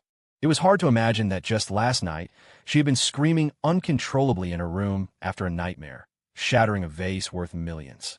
Her noble elegance garnered much praise from online viewers. "Mrs. Johnson is so elegant, so beautiful. I wish I had a mother like her." "Mrs. Johnson speaks elegantly, carries herself gracefully, and she's so beautiful too." Mr. Johnson protected his wife the whole time, truly a model couple, as everyone says. "If I had parents like that, I'd worship them. Ethan really doesn't know how good he has it." This adoption banquet already surpasses Ethan's engagement party last month, right? They've really given William a lot of face. It's clear both the Johnson family and Harper Enterprises value William highly. William stole their son's fiancée, yet they're still willing to accept him and adopt him? William must have something special that won them over. Being accepted by Richard Johnson and Benjamin Harper is enough proof that William is a good person. I bet Ethan cheated first. He has bad character. That's why his fiancée and his own parents abandoned him. Serve him right. Ethan saw these live comments and finally processed it. The Johnson family is adopting William? Victoria Harper hummed in agreement, leaning slightly closer to Ethan. Seriously, how did they even come up with this? Ethan suddenly recalled the joke he'd made when teasing Amelia that day. Could Amelia have arranged this? Seeing William's secretly pleased expression, Ethan could only wish him luck from the bottom of his heart. After all, William was about to face a mother who wanted to kill people whenever she lost control. Ethan stared at Margaret Johnson on the screen. Having personally killed her daughter and framed her son for years, there was no trace of humanity left in her. Beneath the beautiful exterior was a bloodthirsty madwoman. Under the flashing lights, Ethan clearly saw the crimson glint in her eyes, radiating an almost morbid excitement. Margaret Johnson seemed transported back to her youth. Back then, she was a ballerina with a perfect figure and superb technique, dazzling on stage. If she hadn't married and had children, perhaps she would have become a principal dancer. After years out of the limelight, she was back, immensely satisfying her vanity. She thoroughly enjoyed being interviewed on camera, lauded by everyone. When a reporter asked, "Why adopt William?" Margaret Johnson replied, "Because he's so pitiful. He grew up without a mother. I heard she ran off with another man and abandoned him. Later, he went with his father to Harper Enterprises. Just as life was starting to look up, his father died in a car accident. It hasn't been easy for him, orphaned and alone, to get where he is today. My heart aches for him. Seeing him reminds me of my deceased Catherine." William's expression darkened, discomfort churning within him. His childhood had certainly been difficult, but he didn't need pity from others. Having it announced like this, at such a major event in front of so many people, made William increasingly embarrassed, a flicker of anger rising in his eyes. Richard Johnson's expression was equally stiff. This was completely different from the script they'd rehearsed at home. He squeezed Margaret Johnson's hand tightly, reminding her not to say things she shouldn't. But Margaret, seemingly impervious to the pain, continued the interview. "You had another daughter?" Margaret Johnson: "Yes, she died many years ago. I miss her very much. If my daughter were still alive, she would be 21 this year. My condolences." A stream of "my condolences" floated across the live comments. Ethan couldn't suppress a sarcastic smile. Mrs. Johnson forced a brave smile. "Today is my birthday charity ball. Let's not dwell on sad things. The happiest thing is that I now have another son." Margaret Johnson went on, recounting William's hardships over the years, painting him as a poor, unfortunate soul, while portraying herself as a beautiful, kind-hearted, lofty savior. The reporters showered her with praise, and even the live comments hailed her as a good mother. William, who should have been the protagonist of this adoption banquet, was gradually forgotten. Even his fans started following Margaret Johnson instead. A reporter pushed through the crowd forcefully. "Mrs. Johnson, Mr. Johnson, may I ask why you sever ties with Ethan? Is he really as bad as people online say?" Richard Johnson shot the reporter a warning look. Margaret had secretly contacted these reporters behind his back, a move fraught with risk. Just like now, a slight misstep could expose their previous lies and destroy the good reputation he had carefully built. Mrs. Johnson asked with a puzzled expression, "What are they saying about him online?" "They say he's a simp, that he cheated on Amelia, two-timing her. It's worse than that. They also say he's disrespectful to his parents, spends all day eating, drinking, and having fun, a spoiled wastrel heir. And that in just a couple of years, the Johnson Family Trust lost $300 million under him." Margaret Johnson raised a handkerchief, dabbing at non-existent tears at the corners of her eyes. "To be honest with you all, Ethan has been immature since childhood. He often upset me so much I ended up hospitalized. Due to my poor health, I wasn't fully aware of his affairs. His grandmother primarily raised him. And you know how grandparents tend to spoil children." Here, Margaret Johnson sighed, her tone laced with helplessness. "When our families arranged the civil marriage registration, Ms. Harper valued the bond between our families. However, our negligence in his upbringing led Ethan to fail Amelia. Now, to make amends to Amelia and to preserve the deep friendship between our families, we have decided to completely sever ties with Ethan and adopt William as our son. This way, William can rightfully marry Amelia, ensuring a blissful marriage." Even reporters accustomed to major events couldn't hide their surprise. "Are you saying that not only are you acknowledging William as your godson today, but the two families will also announce his wedding to Amelia?" Margaret Johnson's expression remained unchanged. "Yes, that's correct. Our families have reached an agreement. Since you've accepted William as your godson, will you grant him a share of the Johnson Family Trust in the future?" Facing the reporter's sharp question, Margaret Johnson remained composed and dignified. She patted William's shoulder like a doting mother. "I trust my connection with people. Since I've acknowledged William as my son, then he is my son. I treat all my sons equally." While William was pleased, he sensed a hidden meaning in Margaret Johnson's words, a subtle abruptness that felt jarring. Another reporter asked, "If Ethan reforms himself and returns to the Johnson family, would you be willing to give him another chance?" Margaret Johnson stared gently into the Twitch livestream camera, her eyes as lifeless as still water. She mechanically stretched her lips into a smile. If he sincerely apologizes to me, admits he was wrong, and promises never to do it again, I will still give him a chance. After all, he is my biological son. I will keep him by my side and teach him properly until he stops making mistakes. Margaret Johnson's state was clearly off, though outsiders couldn't yet discern it, still praising her as a good mother. Worried about a leak to TMZ, Richard Johnson quickly took over the microphone. We have two main announcements today. First, we are welcoming William as our godson. We hope the media will give him their support moving forward. Second, William and Amelia's wedding ceremony is set for October, the first Sunday of October. The Johnson and Harper alliance continues, renewing our family's ties through marriage, but it's more than just an alliance. We value the emotional connection. My wife and I are both very pleased with William. He is devoted enough, and a person of good character. The implication was clear. Ethan lacked devotion and character. And more importantly, Ethan wasn't favored by Amelia Harper and couldn't bring benefits to the family. Anyone perceptive understood, but it was enough to fool the uninformed netizens who just love drama. Furthermore, the Twitch chat moderators controlled the comments, kicking out anyone who spoke up for Ethan or raised her yes.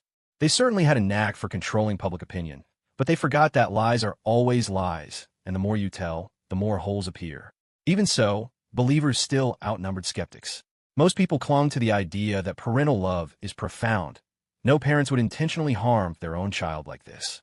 If it happened, surely it must be the child's fault. They'll really sacrifice anything to latch on a Harper Enterprises with this marriage. What do you mean, sacrifice? It's because Ethan's character is so rotten that his parents gave up after failing to correct him, right? The first one was a wash, so they're raising a replacement. Maybe have another one? Can Mrs. Margaret Johnson still conceive at her age? Wouldn't it be risky? Maybe find a surrogate. Surrogacy is illegal. Don't rich families always have illegitimate children? Just bring one back from the outside. They seem so devoted to each other. How could there be an illegitimate child? A godson is never the same as your own flesh and blood.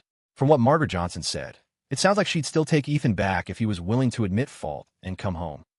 So the question is, why would Ethan rather endure hardship filming a reality show than come home and inherit the Johnson family trust? These parents clearly don't care about Ethan. Their son's fiancée was stolen, and not only did they fail to stand up for him, they actually led the charge in criticizing him. I see no family affection there. When it came to his upbringing, Grandma Miller was the real stumbling block. If Mrs. Margaret Johnson had raised Ethan herself properly, maybe he wouldn't have turned out like this.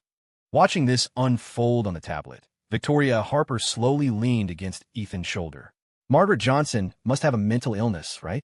Ethan's already tense shoulders stiffened further. He was completely taken aback that Victoria had guessed it from just these short clips.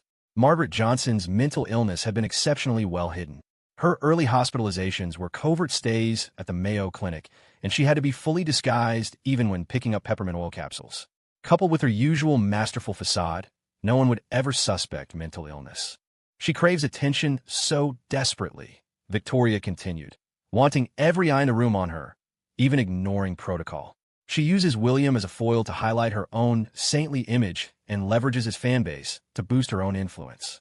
Looking at the glaring live comments, Victoria let out a cold laugh. So many people still believe these lies riddled with holes. Spreading rumors really costs nothing. Ever since the internet became so developed, you don't need a knife to kill someone anymore. How many lives have been destroyed by slander? The more research she had done, the more she pitted Ethan. She wanted to do more than just save him. She wanted to grind those who had hurt him under her heel, ensuring they never recovered. But first, she let them taste online mob justice and conveniently lock this nest of vipers together, so when the fire started, none of them could escape. Ethan felt a stir in his heart. He lowered his gaze to the woman leaning on his shoulder. Although she was resting on him, he felt as though he was the one being sheltered beneath her wings. Apart from his grandmother, no one had ever protected him like this. It was a strange sensation, like a candle suddenly lit in a pitch-black world, finally giving him direction. They grew closer, not just physically but in spirit. As Victoria sought to understand his past, he suddenly felt a desire to learn about hers too. Victoria Harper, thank you, he murmured, the words escaping involuntarily. Don't thank me yet, Victoria replied. The real show hasn't even started. Tonight's event was not just Margaret Johnson's birthday charity ball, but also William's adoption ceremony as godson and William and Amelia's philanthropic gala, a triple celebration. William was the happiest among them. Despite some initial dissatisfaction with Margaret Johnson's phrasing, overall, he had come out ahead. He hadn't expected her to publicly address the division of assets, let alone confirm he'd get a share of the Johnson family trust. He had always assumed he'd just be a godson in name only. Now he understood clearly. Margaret Johnson held the real power in this family. No wonder Benjamin Harper had advised him to keep her happy. After today, William's influence in Hollywood soared, his follower count climbing steadily, giving him a taste of sweet success. He raised his sparkling wine glass towards the Twitch livestream camera, looking radiant and confident. Pictured with Margaret Johnson, they were praised as a loving mother and devoted son. Standing with Amelia, they were lauded as a handsome and accomplished couple. After today, he, William, was the Harper family's son-in-law, the young master of the Johnson family, a man winning at life. He would never give Ethan a chance to come back. Richard Johnson simultaneously dreamt of the huge profits the Westbrook District Project collaboration with Harper Enterprises would bring, while also wondering when his mistress might get pregnant. Margaret Johnson, lost in the adulation, gradually forgot the torment of her recent nightmares. At the bustling gala, guests mingled, glasses clinking, amidst laughter and cheerful conversation. Benjamin Harper wore a smile, but his eyes were full of calculation. Amelia Harper, despite just having her wedding announced, wasn't as happy as everyone assumed. She clung to William's arm with feigned intimacy, inwardly wondering, would Ethan regret seeing this? Each person was lost in their own world. And just then, the large screens surrounding the hall suddenly flickered. Starkly displayed were intimate photos of Richard Johnson with various different women. The couple, who had just been putting on a show of affection, were suddenly caught completely off guard. The large screen was filled with intimate photos and sensational videos of Richard Johnson with various women. Real snapshots, definitely not AI-generated. Some were even pixelated, presumably too explicit for any minors present. Richard Johnson's face changed drastically. He grabbed the nearest staff member and roared, "Turn off that screen immediately. Where's your manager? Get your manager, the person in charge. Over here." The reporters still present lit up. Driven by the thought that this trip wasn't wasted, they surged forward, completely surrounding Richard Johnson. "Mr. Johnson, can you explain who the women in the videos are? What is your relationship with them? How long has this been going on? Mr. Johnson, when did you start cheating? Is your marriage over?" It all happened so suddenly. Mouths and bodies moved faster than minds. These questions were all knowingly pointed. Photographers holding cameras found their angles, adjusted their lighting, aimed, and unleashed a flurry of clicks. Out of hundreds of shots, surely one would be exactly what the gossip blogs wanted. Richard Johnson instinctively looked for Margaret. She wasn't faring much better, recoiling in shock.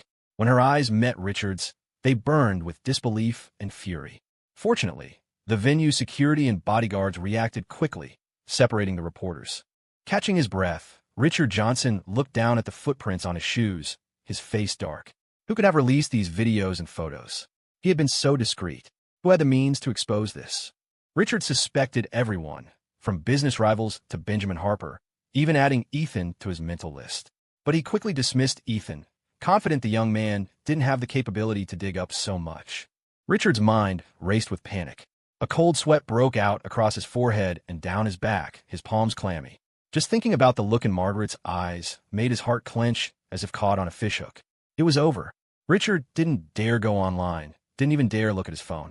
The reporters trying to push past security toward him were like wild animals. The raised cameras and flashing lights formed an impenetrable wall. The hotel's large screen hadn't been turned off.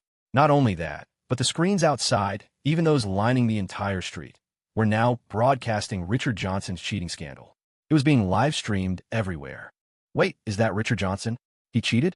Wasn't he supposed to be madly in love with his wife? Every time he told the story of how they met, I cried. You're telling me he cheated? Where are all my tears for then? Born actor, way better than anyone in Hollywood these days. Now it's real acting. Another model couple bites the dust. It's bad enough when my fictional ships sink, but now a real-life couple I shipped? I give up. Tell me what's real anymore. Is anything real? He looks old, but plays around like he's young. An old toad chasing young frogs, ugly and sleeps around. Are the photos and videos real? Could they be deep fakes or photoshopped? Why did this break today of all days? I feel like there's more drama coming. Hope the live stream doesn't get shut down. As security maintained order, Benjamin Harper shielded Amelia. Learning from a bodyguard that the screens outside were also broadcasting it, he suppressed his anger and shot Richard Johnson a disgusted look. Such a fine occasion, this meticulously planned banquet, all ruined because of Richard Johnson. It wasn't that he hadn't seen men keep mistresses before, but he'd never seen one's affair blown up into a live, internet-wide spectacle like this. Men cheating in their circle was hardly unusual. If Richard Johnson hadn't cultivated such a devoted husband persona, it wouldn't have blown up this badly. He capitalized on that image, reaping the benefits, attention, fans, a good reputation. But when your actions contradict your words, the backlash is twice as severe. Benjamin suppressed his anger and quickly assessed the situation. He spotted William, gestured for him to go to Margaret first, and try to comfort his godmother. Margaret needed comforting right now. If William played his cards right, maybe she'd leave him some of her fortune. Thinking about it that way, the outcome might not be so bad after all. Escorted by bodyguards, Benjamin Harper approached Richard Johnson, furious. Richard Johnson's face was ashen. Benjamin, I'll give you an explanation for this. He wasn't worried about their partnership. From a moment they signed the agreement to co-host this banquet, their interests had become inextricably linked. Benjamin could certainly break the contract, but the penalty clause was steep. Even if Richard paid up, Benjamin wouldn't necessarily profit. Benjamin snapped, "You'd better worry about calming down your wife first. Now that your affair is public, she's the one you've wronged the most. If she forgives you, if she's willing to say a few words for you publicly, that'll be more effective than anything else." That was true, but the crucial question was, would Margaret be willing? Margaret was unpredictable. No one knew better than Richard just how terrifying the mental world of someone with Munchausen syndrome could be. Margaret had once killed their own daughter simply because they felt she was getting too much attention. Just as the two were discussing countermeasures, Richard Johnson received a call from his assistant. "Mr. Johnson, bad news. You need to check Twitter." He knew what it was without looking. "Are those photos of me trending on Twitter?" "Not just that. Your son, too." Richard Johnson froze, taking a deep breath. "Ethan, what about him?" "It's complicated. You should just look yourself." With that, the assistant hastily hung up. Richard pulled out his phone, hesitated for 2 seconds, then gritted his teeth and opened it. The top trending topic on Twitter was about Ethan buying the #1 trending spot. Someone had spent a fortune. Ever since Ethan broke off his engagement and joined that dating show, rumors had constantly swirled around him. That he was simping for Amelia, that he was a scumbag, disrespectful to his parents, irresponsible, utterly lacking any redeeming qualities. Uninformed netizens readily took to their phones to flame him, saying he was inherently bad. Margaret had even publicly declared that Ethan turned out this way entirely because his grandmother had raised him improperly, spoiling him rotten. Ethan could ignore the other accusations, but he couldn't stand people slandering his grandmother. If it weren't for her, he would have died long ago. His grandmother was the best person in the world. Nearby, Victoria Harper gently took his trembling hand. "Ethan, from now on, no one will bully you anymore." The hotel's large screen went black. Just as everyone thought it had finally been turned off, it lit up again. It was the trending video from Twitter. The content was simple, chronicling Ethan's upbringing. He started living with his grandmother at age 6. To her, he was a dutiful child who did chores, massaged her shoulders, pounded her back, and washed her feet. To the neighbors, he was the proverbial perfect child next door. To his teachers and principal, he was an exemplary student. He excelled academically, treated everyone politely, and never lacked friends during his school years. Everyone around him, except his biological parents, said he was a good kid. When Ethan was facing the internet-wide smear campaign and various scandals, it wasn't that no one spoke the truth, but their voices were too small, easily drowned out by the overwhelming tide of public opinion. Others simply chose to ignore it, afraid of offending Harper Enterprises. It was unknown what promises Victoria Harper had made, or what price she had paid, to gather over 100 people willing to use their real names to stand up and prove to everyone that Ethan wasn't the person portrayed online, that he was good, exceptionally good. "I was Ethan's elementary school teacher. He was always obedient and sensible. As long as I knew him, it was always his grandmother taking care of him. I never once saw his parents. We're just in a regular place like Greenfield Township. Resources are average, nothing like the big cities. Back when he was in school, I always thought he was a left-behind child from an ordinary family. I never imagined he was the young master of the Johnson family. I was Ethan's elementary school classmate. Ethan used to get bullied. Kids called him a bastard with no parents.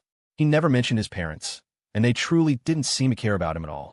I was Ethan's neighbor, knew him for over 10 years. When his grandmother first brought him here, he was thin as a rail, sick all the time. You couldn't tell at all he was from the Johnson family. Those people online saying he's unfilial, have they ever actually met him? Around here, he was known for being wonderful, good grades, dutiful to his grandmother. He knew how to cook when he was just a couple of years younger.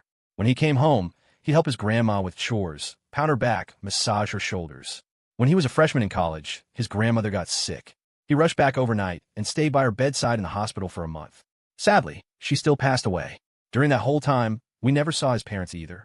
If you want to talk about unfilial, they're the unfilial ones. Talk about the pot calling the kettle black. After his grandma died, the poor kid lost so much weight. After that, we lost touch with him. I used to work as a housemaid for the Johnson family. I used to work as a housemaid for the Johnson family, the woman began, and this is the contract I signed back then. I can prove that all those negative rumors about Ethan online are false, malicious slander, part of a deliberate cyberbullying campaign. Ms. Johnson isn't nearly as good as you all think. She constantly beat and cursed her own son, never treated him like a human being, worse than a dog. Even, she demanded Ethan stay home to take care of her, responsible for all her daily needs, her meals. During meals, if a dish wasn't to her liking, she'd just smash the bowl over his head. She'd make him stand out in the hot sun, holding boiling water as punishment. Sometimes she even made Ethan sleep in the basement without a bed. Ms. Johnson has Munchausen syndrome. She's insane. She always said Ethan owed her this. She tormented Ethan until he was covered in injuries. Once, I couldn't stand it anymore and tried to intervene, but I was thrown out and warned by Mr. Johnson. This time, if someone hadn't guaranteed my safety, I wouldn't have dared to come forward and tell the truth. The housemaid's words immediately sparked a heated debate on Twitter. Everyone was incredulous. How could the seemingly proper and gentle Margaret Johnson be so monstrous behind closed doors? Some believed, others were skeptical, thinking Margaret Johnson must have offended someone powerful to be targeted with such slander. Words alone aren't proof. Where's the evidence? It's easy to spread rumors, but debunking them takes real effort. Ms. Johnson has been doing charity work for years, rescuing stray animals, always the first to send supplies to disaster zones. How could such a good person be so awful? You can tell she's gentle from how she treats William. Could this be an actor hired by Ethan to deliberately slander his own parents? Just because Ethan was obedient as a child doesn't mean he's a good person now. People changed suddenly. Maybe he went bad in college. He started at 18. He's 24 now. 6 years is plenty of time for someone's personality to change completely. Could the injuries have been from Ms. Johnson hitting him? Ethan's just like his dad, a cheater. Richard Johnson's cheating is proven. No need to defend him. But there's really no reason to slander Margaret Johnson. She's the victim here, just as everyone was debating whether Ethan had gone bad during college. His university classmates and advisor stepped forward to speak for him. I was Ethan's classmate during his junior year, one wrote. It's true Ethan lived off campus for 2 years, but the rumors about him fighting, clubbing, and chasing women? Anyone who saw his actual mental state back then wouldn't spread such lies. I have a photo of him from that time. Take a look and judge for yourselves. As far as I knew him, Ethan was always a good person, never wronged anyone. The photo showed an emaciated Ethan, his eyes vacant, as if he'd lost the will to live. Ethan looked at the photo, unable to remember when it had been taken, but the picture brought back memories of those dark days. After his grandmother died, he was brought back to the Johnson family. Still reeling from grief, he was plunged back into the nightmare of having killed a relative. Ethan, you really deserve to die. You killed your sister when you were just a couple years younger, and now you've killed your grandmother too. If it weren't for you, your grandmother wouldn't have been plagued by illness, wouldn't have died so soon.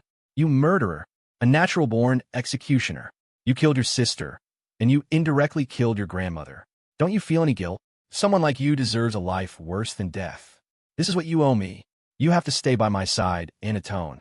Your sister's spirit is here with me. She's crying to me, saying she wants to see her brother. He would be forced to kneel on the floor as Margaret Johnson shrieked curses at him, only letting him go with satisfaction when she saw his pain and guilt. Margaret Johnson would even hire people to forcibly brainwash him, making him confess and submit. It seemed this was the only way she could justify keeping her own son by her side, making him obey her. During his sophomore and junior years, Ethan juggled his studies with running back and forth between the Mayo Clinic and home to care for Margaret Johnson. He did everything he possibly could, yet still received no forgiveness. Back then, he still held onto hope and illusions about familial love. But the more hope he held onto, the more painful the mental torment inflicted by his parents became. So painful he wished he could just die. Then he met Amelia, right around the time Richard Johnson started discussing a marriage alliance with him. "Ethan, if you just obey, your mother's condition can finally stabilize. Right now, I need you to marry into Harper Enterprises. You need to win Amelia over. Your mother is most pleased with this potential daughter-in-law because she resembles your sister, Catherine. If you get married, she can let go of the past and forgive you." Only later did Ethan realize that Richard Johnson didn't care about Margaret Johnson's condition at all. He simply wanted the alliance with Harper Enterprises. He needed their investment projects, their reputation and status, and their money. In his previous life, Ethan lived in a daze until he was 50, only then learning the whole truth from Richard Johnson. From beginning to end, he was the only one sacrificed. Margaret Johnson used him to gain attention and lessen her own guilt. Richard Johnson used him to distract Margaret Johnson, giving himself time to go out, fool around, and relax, while also using his son's marriage alliance to make money. And Amelia was only with him to use him, buying time until William returned. Ethan had never imagined so many people would remember him, step forward to speak well of him, praise him as a good person, vouch for his innocence, and debunk the fabricated scandals. He knew this was all because of Victoria Harper. It had only been a week since the internet turned against him. Victoria was still filming her show in a semi-isolated environment. It was hard to fathom how much effort, money, and time she must have poured into finding all 110 people to record video testimonies, uncovering evidence of Richard Johnson's affair, and blindsiding everyone today. It was impossible not to be moved. It felt like a blind man who had lost his cane and searched for ages, only for a warm hand to suddenly take his, saying, "Come on, I'll guide you." For every voice of doubt, there was now a resounding refutation. Still, some bored netizens continued with personal attacks against Ethan, trying to stir up trouble. In response, Victoria Harper gifted them free lawsuits, suing every single one. Richard Johnson scrolled off the video only to see topics about his affair trending on Twitter. He smashed his phone on the ground, grinding his teeth. "These are rumors. All lies. I'll sue them." His impotent rage made him look like a pathetic clown. "Mr. Johnson, who exactly are you planning to sue?" Just then, several men and women in black suits appeared. Richard Johnson looked towards the voice and recognized Samuel Sullivan. After all, he'd just visited Samuel's home not long ago. Samuel had even drafted the severance agreement, leaving a deep impression. It seemed this was indeed related to Ethan.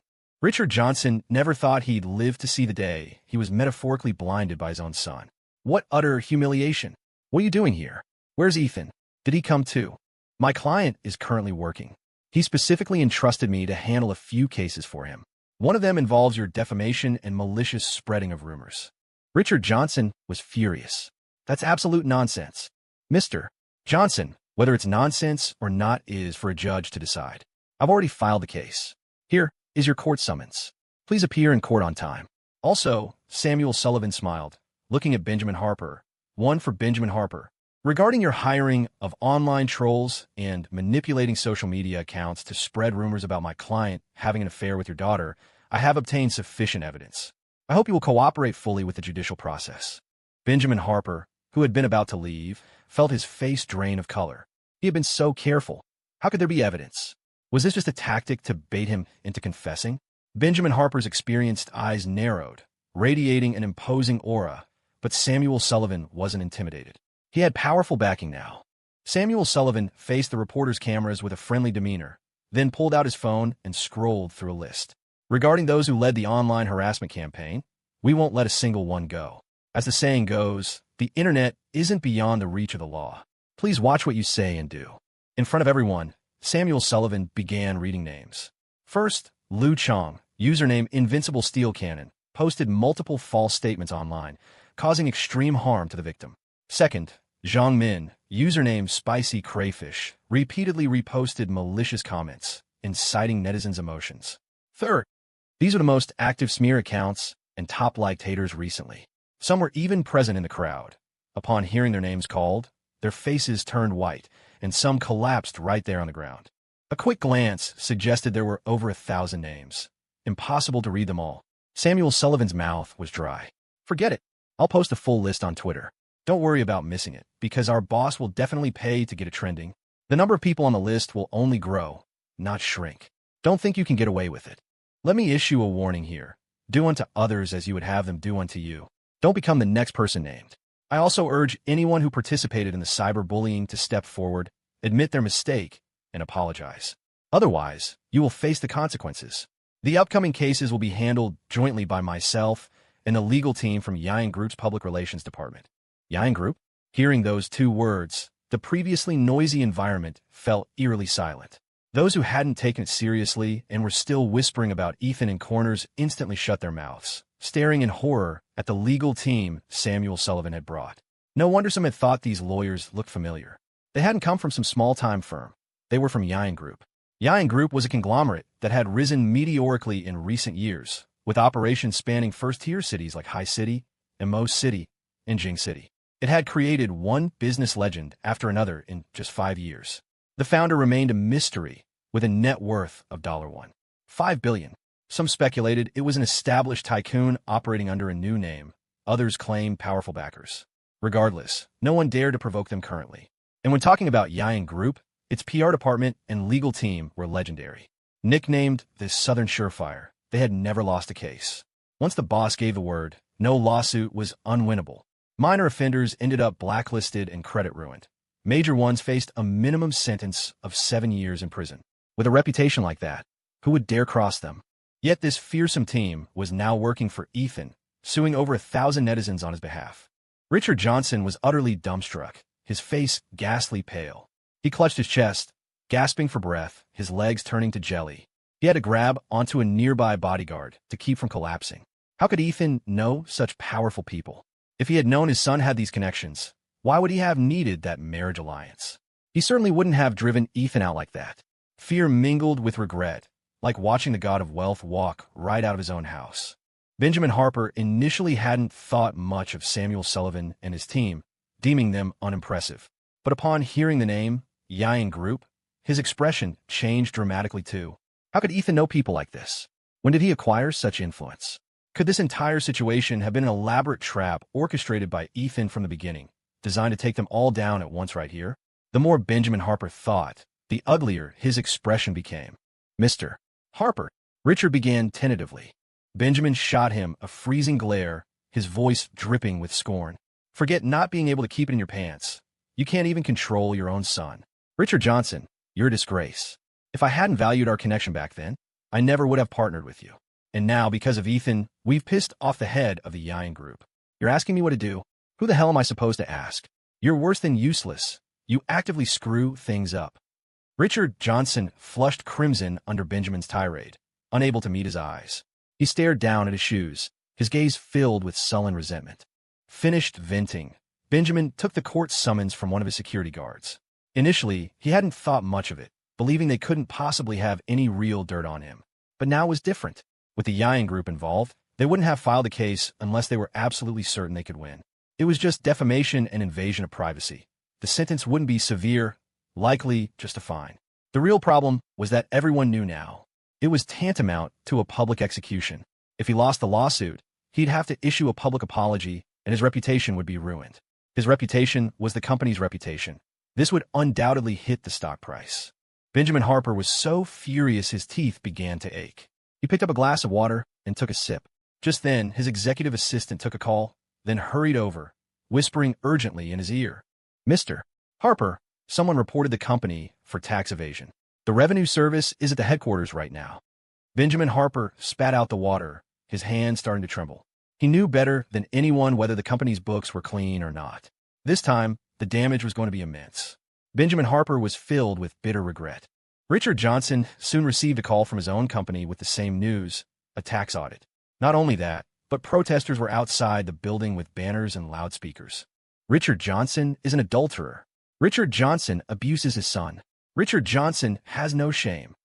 Richard Johnson couldn't go home, couldn't go to the office. The humiliation was overwhelming. It felt like everyone was laughing at him. Richard Johnson held on for as long as he could, but finally, his body gave out. He swayed and collapsed backward. The security guard nearby was distracted by the video on the screen and didn't react in time, letting him fall flat on his back. Benjamin Harper let out a derisive snort, turned, and walked away. Being too close to Richard Johnson now was just embarrassing.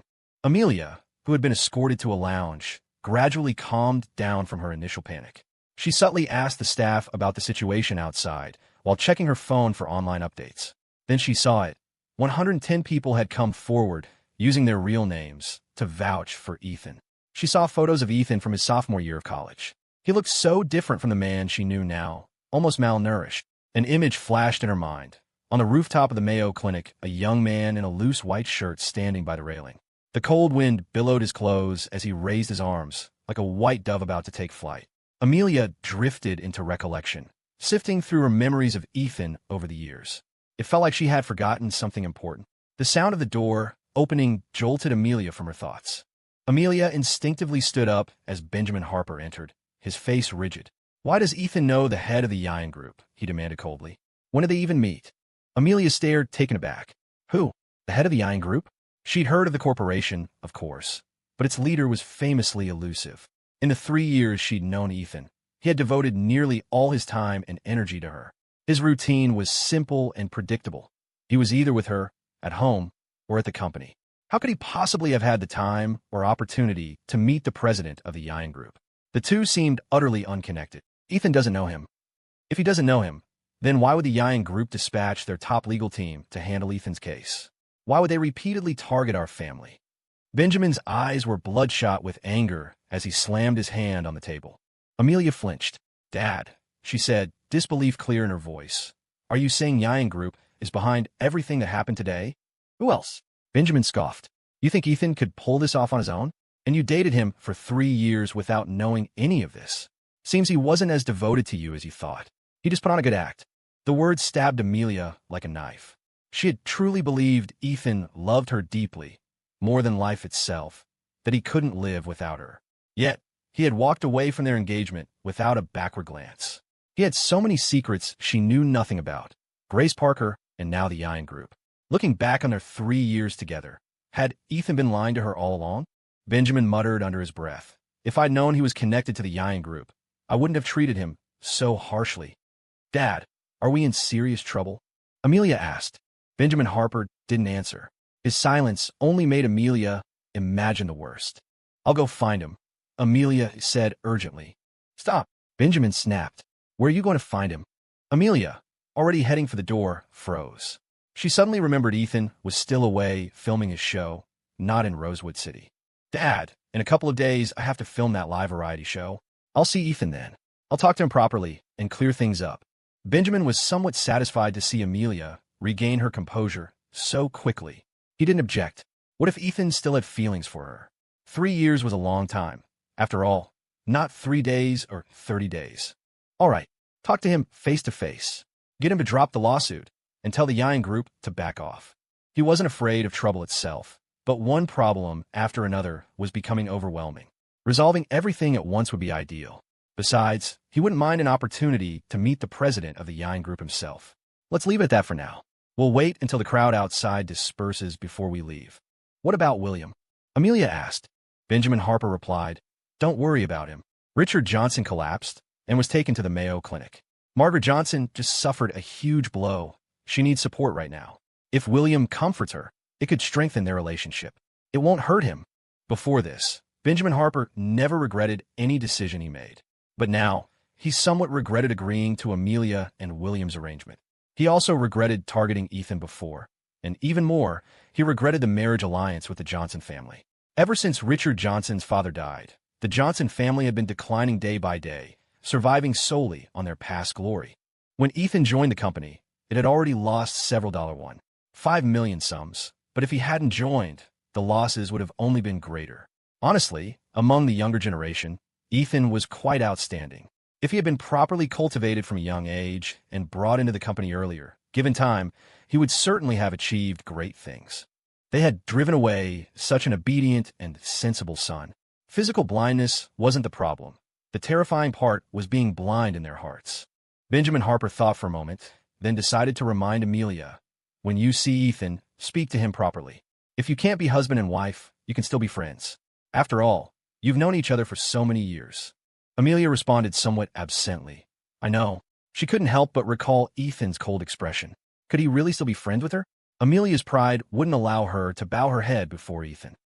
Meanwhile, in the observation lounge, William was patiently comforting Margaret Johnson. Godmother, don't overthink it. Wait until you see your godparents. Listen to his explanation first.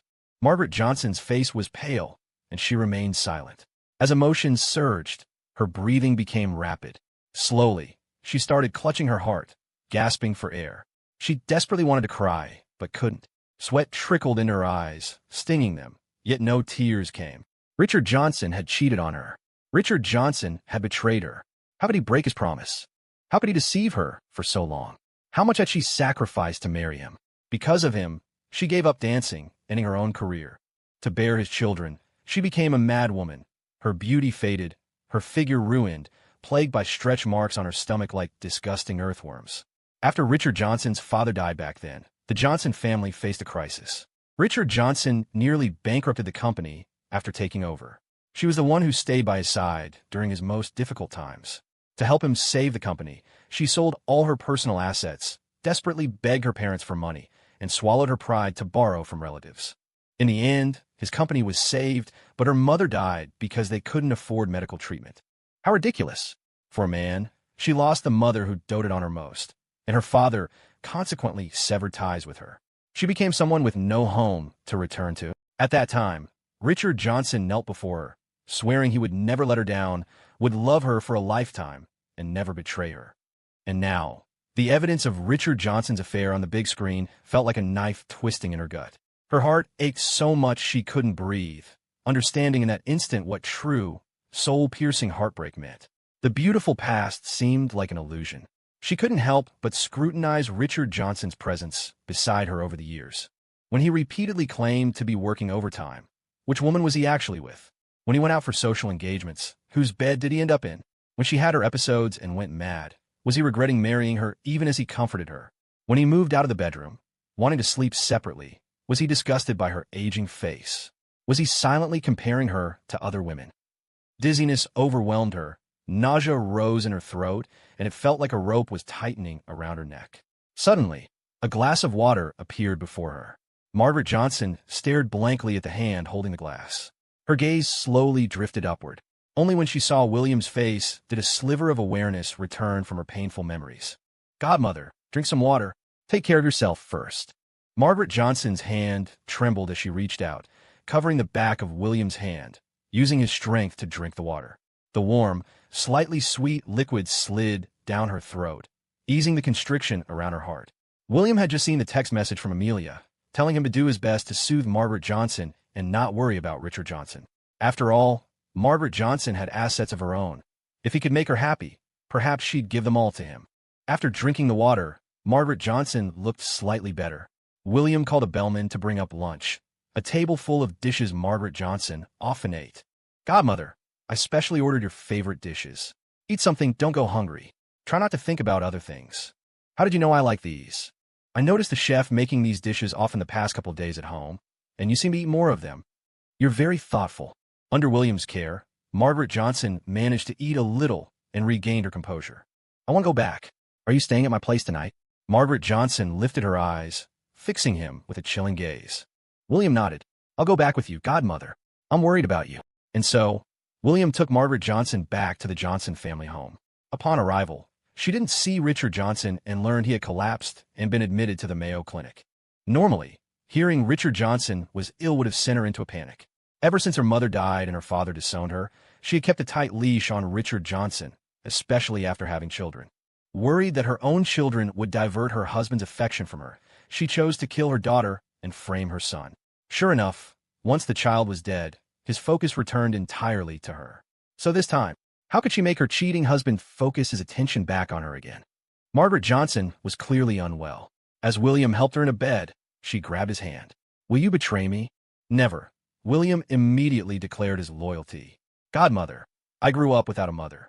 Since I acknowledged you as my godmother, I will treat you like my own mom. Margaret Johnson offered a cold smile, then made him a promise. Good boy. As long as you don't leave me and do as I say, I'll give you anything you want. But if you deceive me, I will make you regret it. A chill ran down William's spine, suppressing the fear rising in his heart. He said with a sincere expression, I won't. Watching Margaret Johnson close her eyes and fall asleep, William breathed a sigh of relief. He tiptoed out of the room, unable to contain the bubbling excitement within him. It felt as though he could already see mountains of gold and silver beckoning him.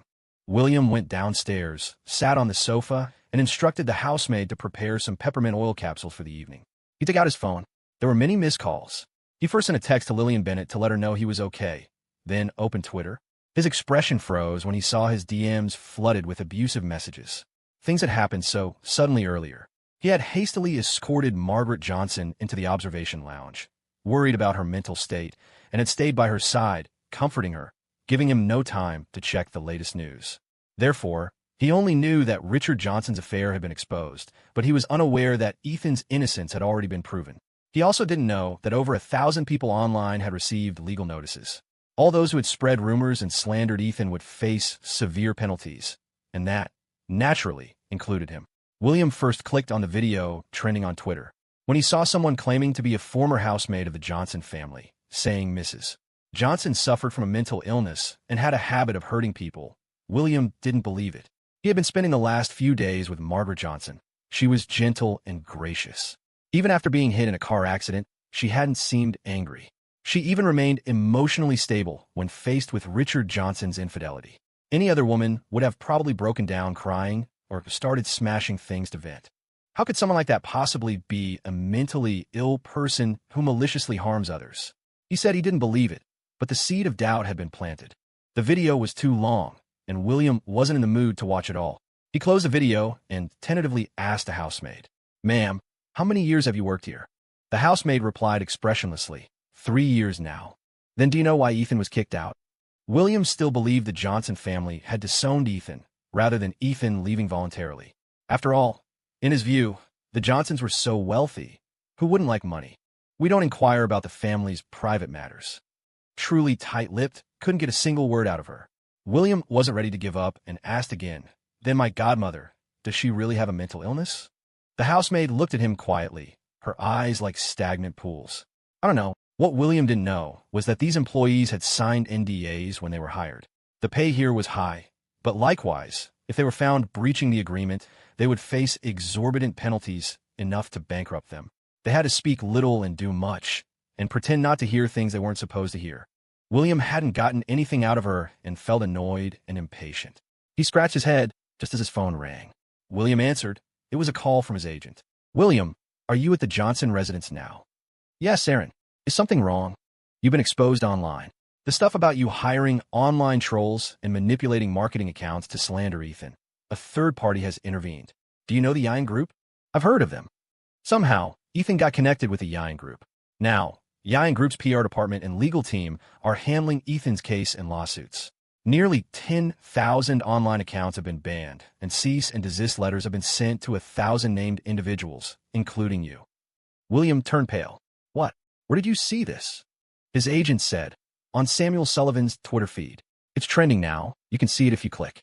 "You're trending too." "Actually, don't look. Seeing it won't solve anything and will just wreck your mood." "Then what should I do?" "The manager called me. I'm rushing over for a meeting right now, specifically about your situation. For now, don't respond to anything. Since you're in the Johnson house, just play your part well. The company will handle the rest. If it really can't be handled, we'll cross that bridge when we come to it." The agent's tone was resigned. You could tell this trouble was serious. If mishandled even slightly, William could lose both fame and fortune. William was, after all, a public figure. Leading cyberbullying against an ordinary citizen was already illegal. Other trolls might just need to apologize and pay compensation, but it was different for William. This concerned his career. He could lose his endorsements and scheduled appearances. The agent had prepared for the worst, but didn't tell William, mainly because William wasn't mentally strong and tended to break down easily under pressure. The agent added in a low voice, "The best solution would be to get Ethan to withdraw the lawsuit. Pause all activities, wait for this to blow over." After saying this, the agent hung up, leaving William alone, lost in thought, his mind wandering. William stayed the night. Too many paparazzi were waiting for him outside, and he didn't know where else to go for the time being. After dinner was ready, William went to call Margaret Johnson to eat. He sat beside her, using serving chopsticks to put food on her plate, treating her like royalty. William didn't dare look at the news online. but afraid he wouldn't be able to resist clicking, he simply uninstalled Twitter and other entertainment apps. His room was arranged next to the master bedroom, right beside Margaret Johnson's. With nothing else to do, he washed up early and lay in bed, his thoughts turning back to Ethan. Why did Ethan know the Yang group? What secrets did the Johnson family hold? Why was Ethan kicked out? Why didn't Richard and Margaret Johnson like Ethan? Why was he sent to live with Grandma Miller since childhood? How could he get Ethan to withdraw the lawsuit? He was drifting off when he heard a loud crash from the next room, like something heavy falling to the floor. Startled awake, William quickly got up and went to the adjacent bedroom. "Godmother, what happened? Are you all right?" He called out worriedly. Hearing no response, he tried pushing the door.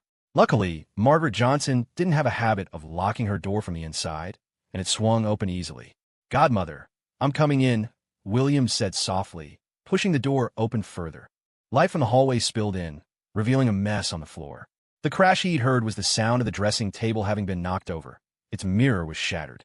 William stepped cautiously inside, avoiding the cosmetics scattered on the floor. A quick scan of the room didn't reveal Margaret Johnson. "Godmother, I'm turning on the light." As the light flickered on, he finally saw Margaret Johnson. She was huddled under the balcony curtains, wrapped tightly in a duvet. A pair of eyes peered out from beneath messy hair, staring menacingly at him. William's scalp prickled under her gaze, and he felt hesitant to approach. This Margaret Johnson was clearly different, completely unlike the poised, beautiful Mrs. Johnson from the daytime. Right now, she looked exactly like the madwoman the housemaid in the video had described. "Godmother." Margaret Johnson suddenly let out a piercing scream. "I saw her again. I saw my daughter, Catherine Johnson. She's back. She said she's looking for her brother." She grabbed the curtain above her head, tearing at it violently.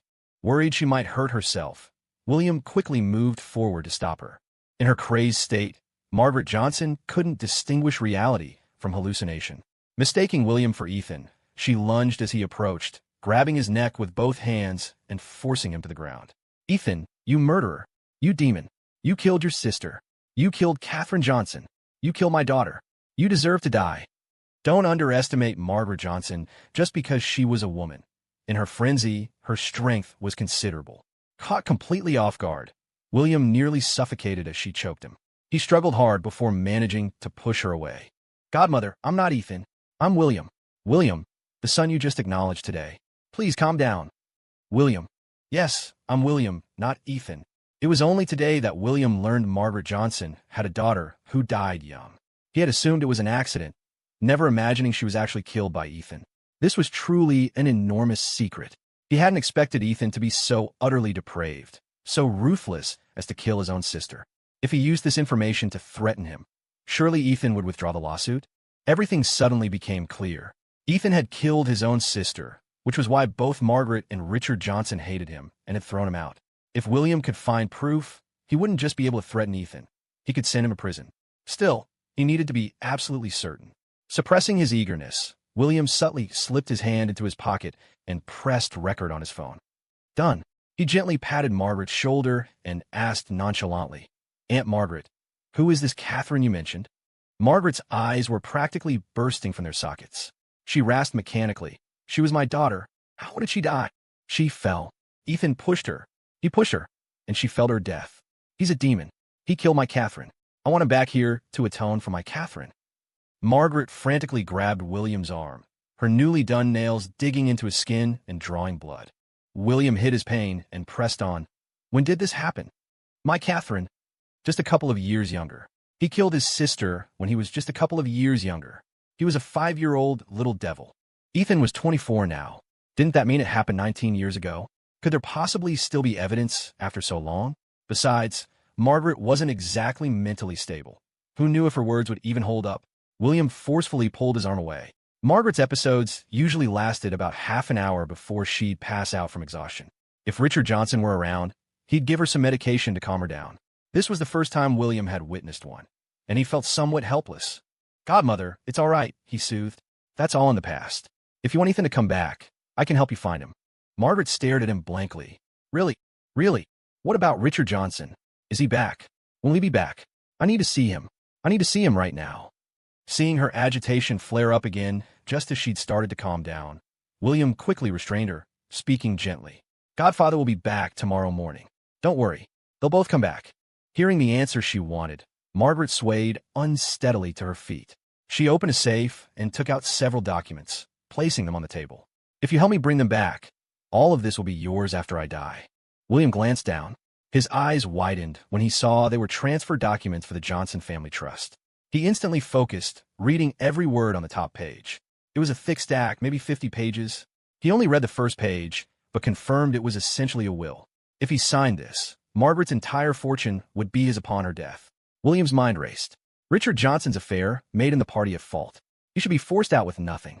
All the assets belonged to Margaret, which meant potentially they would belong to him. Sign it, Margaret urged, lost in her frenzy, barely aware of her own actions. Her mind was consumed by one thought. She had to prove that someone desperately wanted the things Ethan didn't care about. He would be the one to regret it in the end. And Richard Johnson? Since he chose to betray her, she'd rather give these assets to an outsider than leave anything for his mistress and illegitimate child. She wanted Ethan and Richard Johnson home, the three of them together again. Then, their attention would surely focus back on her. Such a huge pecan pie falling from the sky nearly knocked William out. Overcome with excitement, he unconsciously held his breath, clenching his fists tightly. He didn't dare ask questions, afraid too much talk would make Margaret change her mind. He quickly found a pen. 50 pages. There was no time to read them carefully. He located the signature lines and scrawled his name on every single one, taking less than 3 minutes. Godmother, I've signed them all. He tidied the documents and handed them back. Good. Margaret took them without checking and locked them back in the safe. When will you help me bring Ethan back? William replied. I have to film a variety show in a couple of days. When I run into Ethan, I'll convince him and bring him back. Margaret nodded wearily. I'm tired. You can go now. William watched her stumble onto the bed. Only after she seemed to fall asleep did he float out of the room, dazed. Back in his own bedroom, he finally took out his phone and saw the nearly 20-minute recording. He listened to it from beginning to end, stifling a laugh. How he really pulled it off just like that? Billions in assets, power, status, all given to him, someone with no blood relation? He was so thrilled his face flushed red and his heart pounded wildly, completely forgetting the day's earlier frustrations. Filled with elation, William found it hard to sleep, tossing and turning for a long time before finally drifting off. To avoid the paparazzi, Richard Johnson chose to return home between 4 and 5 in the morning. William was jolted awake by a loud commotion, much louder than the previous night. Still groggy, he almost thought it was an earthquake before belatedly realizing the noise was coming from the room next door. Richard Johnson, usually so refined and gentle, was roaring at Margaret. You're a lunatic, a psycho. I wanted to divorce your crazy ass for ages. Margaret shrieked back. If you want a divorce, you can leave with nothing. Don't forget, everything you have now, I gave you. If it weren't for me back then, your company would have gone under. Could you live in such a nice villa, wear such fine clothes without me? Who was it that knelt before me, swearing they'd never betray me? The house's soundproofing muffled some words, but William could still make out fragments. Murderer, psycho, toxic bitch, crazy, unfit mother. William stood at his door, cracking it open slightly. Suddenly, a loud crash echoed from the next room, followed by Richard Johnson's scream. A sound so piercing it felt like it could shatter skulls. What happened? William's heart leaped into his throat, not out of concern for their safety, but fearing that the assets he'd just secured might be jeopardized by their fight. He quickly opened his door and went out. The housemaid and Mr. Johnson, presumably staff, were also rushing upstairs. They found Richard Johnson curled up on the floor, clutching his lower body in agony, his form bent like a cooked shrimp. Blood pooled on the floor. Margaret knelt amidst the debris, holding a knife dripping with blood. Where had the knife struck? Mr. Johnson hurried over to check and recoiled with an expression of utter disbelief upon finding the source of the wound. William moved closer and saw it too. A wave of sympathetic pain washed over him, a phantom ache starting below his own belt. Margaret, single-handedly, had just castrated Richard Johnson. After a long moment of stunned silence, she suddenly burst into laughter, tears streaming down her face. This is the price for cheating on me. Let's see you play around with women now. Ethan remained stunned for a long time. The people in the video were individuals he had known his entire life. He'd always thought of himself as just a passerby in this world, like a water stain on someone's clothes. Once it dried, it vanished. He never imagined so many people would remember him. After watching the video, he checked the Twitter trends, read the comments, and then stumbled upon Samuel Sullivan's tweet. An endless list of names, all people he intended to sue. How long would that take? And when did Samuel Sullivan join the Yine Group? Ethan had certainly heard of the Yine Group. By the time he reached 50 in his past life, the Yine Group stood at the pinnacle, its owner worth $50 million, a legendary and mysterious figure who had never once shown their face, even up to the day Ethan died. Now, Yine Group's production crew was helping him handle the online rumors and slander. Their undefeated legal team was fighting his battles, and netizens who had been cursing him just that morning were deleting their inappropriate comments and switching sides, calling him the real winner in life. The media was speculating about his connection to the Yine Group. In short, everything about him on Twitter was now celebratory. Thanks to joining the reality show, Ethan had also gained quite a few casual fans. It was just that these fans hadn't dared to speak up before, afraid of getting attacked. Now that the tide had turned, the casual fans upgraded to dedicated fans, joking amongst themselves, "Seriously, yesterday we were still stuck in Greenfield Township, and by lunchtime today, we've flown first class to a mansion." Ethan put down the tablet and turned his head towards Victoria Harper, who was leaning against his shoulder. He didn't pull away like before. It seemed something had quietly changed. Victoria Harper was like a rose at dawn, bright, delicate, freely emitting her fragrance. Once you've seen the most beautiful flower, it's hard for others to catch your eye. "Thank you," Ethan said sincerely, though a wry smile touched his lips as he continued. "It feels like I owe you more and more." He always remembered the kindness others showed him, always thinking he had to repay it twofold. He'd usually calculate the method of repayment in monetary terms, but everything Victoria Harper had done, he feared he could work his entire life and still never repay it. Could someone really be this unconditionally good to a person just because they like them? What had he done to deserve this? Was he even worthy? Self-doubt crept into Ethan's mind. Even though he had lived to over 50 in his past life and experienced most of what life had to offer, faced with Victoria Harper's kindness, he still felt cautious, like someone lost in the desert, carrying a heavy load under the scorching sun, dying of thirst, who suddenly sees an oasis and fears it's just a mirage. "What you owe me," Victoria said, "just remember it. Keep in your heart for a lifetime. This time, I'll protect you. In the future, you have to protect me too." Wasn't feeling indebted just another way of ensuring remembrance? She wanted Ethan to remember her, and the longer, the better. They were still young, after all. She had plenty of time and patience to turn this debt into love. "I will protect you in the future. You'd better keep your word. I'm not afraid of disappointment, but I am afraid of you giving me hope only to let me down later. I wouldn't be able to bear it." For once, Victoria wasn't smiling as she spoke. She looked up, touching his chin with her hand, her expression utterly serious. Meeting her eyes, Ethan didn't look away this time.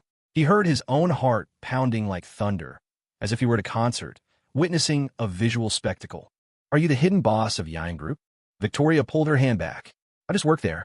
I just happen to have a little bit of say." Ethan remained silent. Did she take him for a fool? What kind of little bit of say could mobilize two entire departments to help him? He didn't press further. It was Victoria Harper's private matter. Her choice not to tell him was undoubtedly made after careful consideration.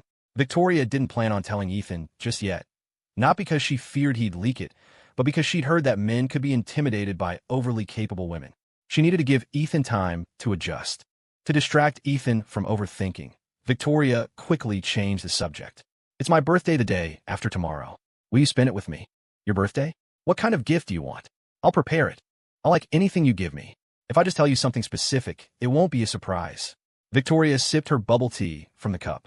Ethan made excellent bubble tea, perfectly sweet with a rich tea fragrance. He was skilled enough to open his own shop. "Since you're not going back to the Johnson family, what do you plan to do next?" "Haven't decided yet. I want to try everything." Once the reality show ended and he got the final payment, he planned to make an investment first. Having been reborn, he possessed an information advantage. He knew exactly what ventures would make money. Victoria continued to lean lazily against his shoulder. Even though it was high summer, being close together didn't feel hot.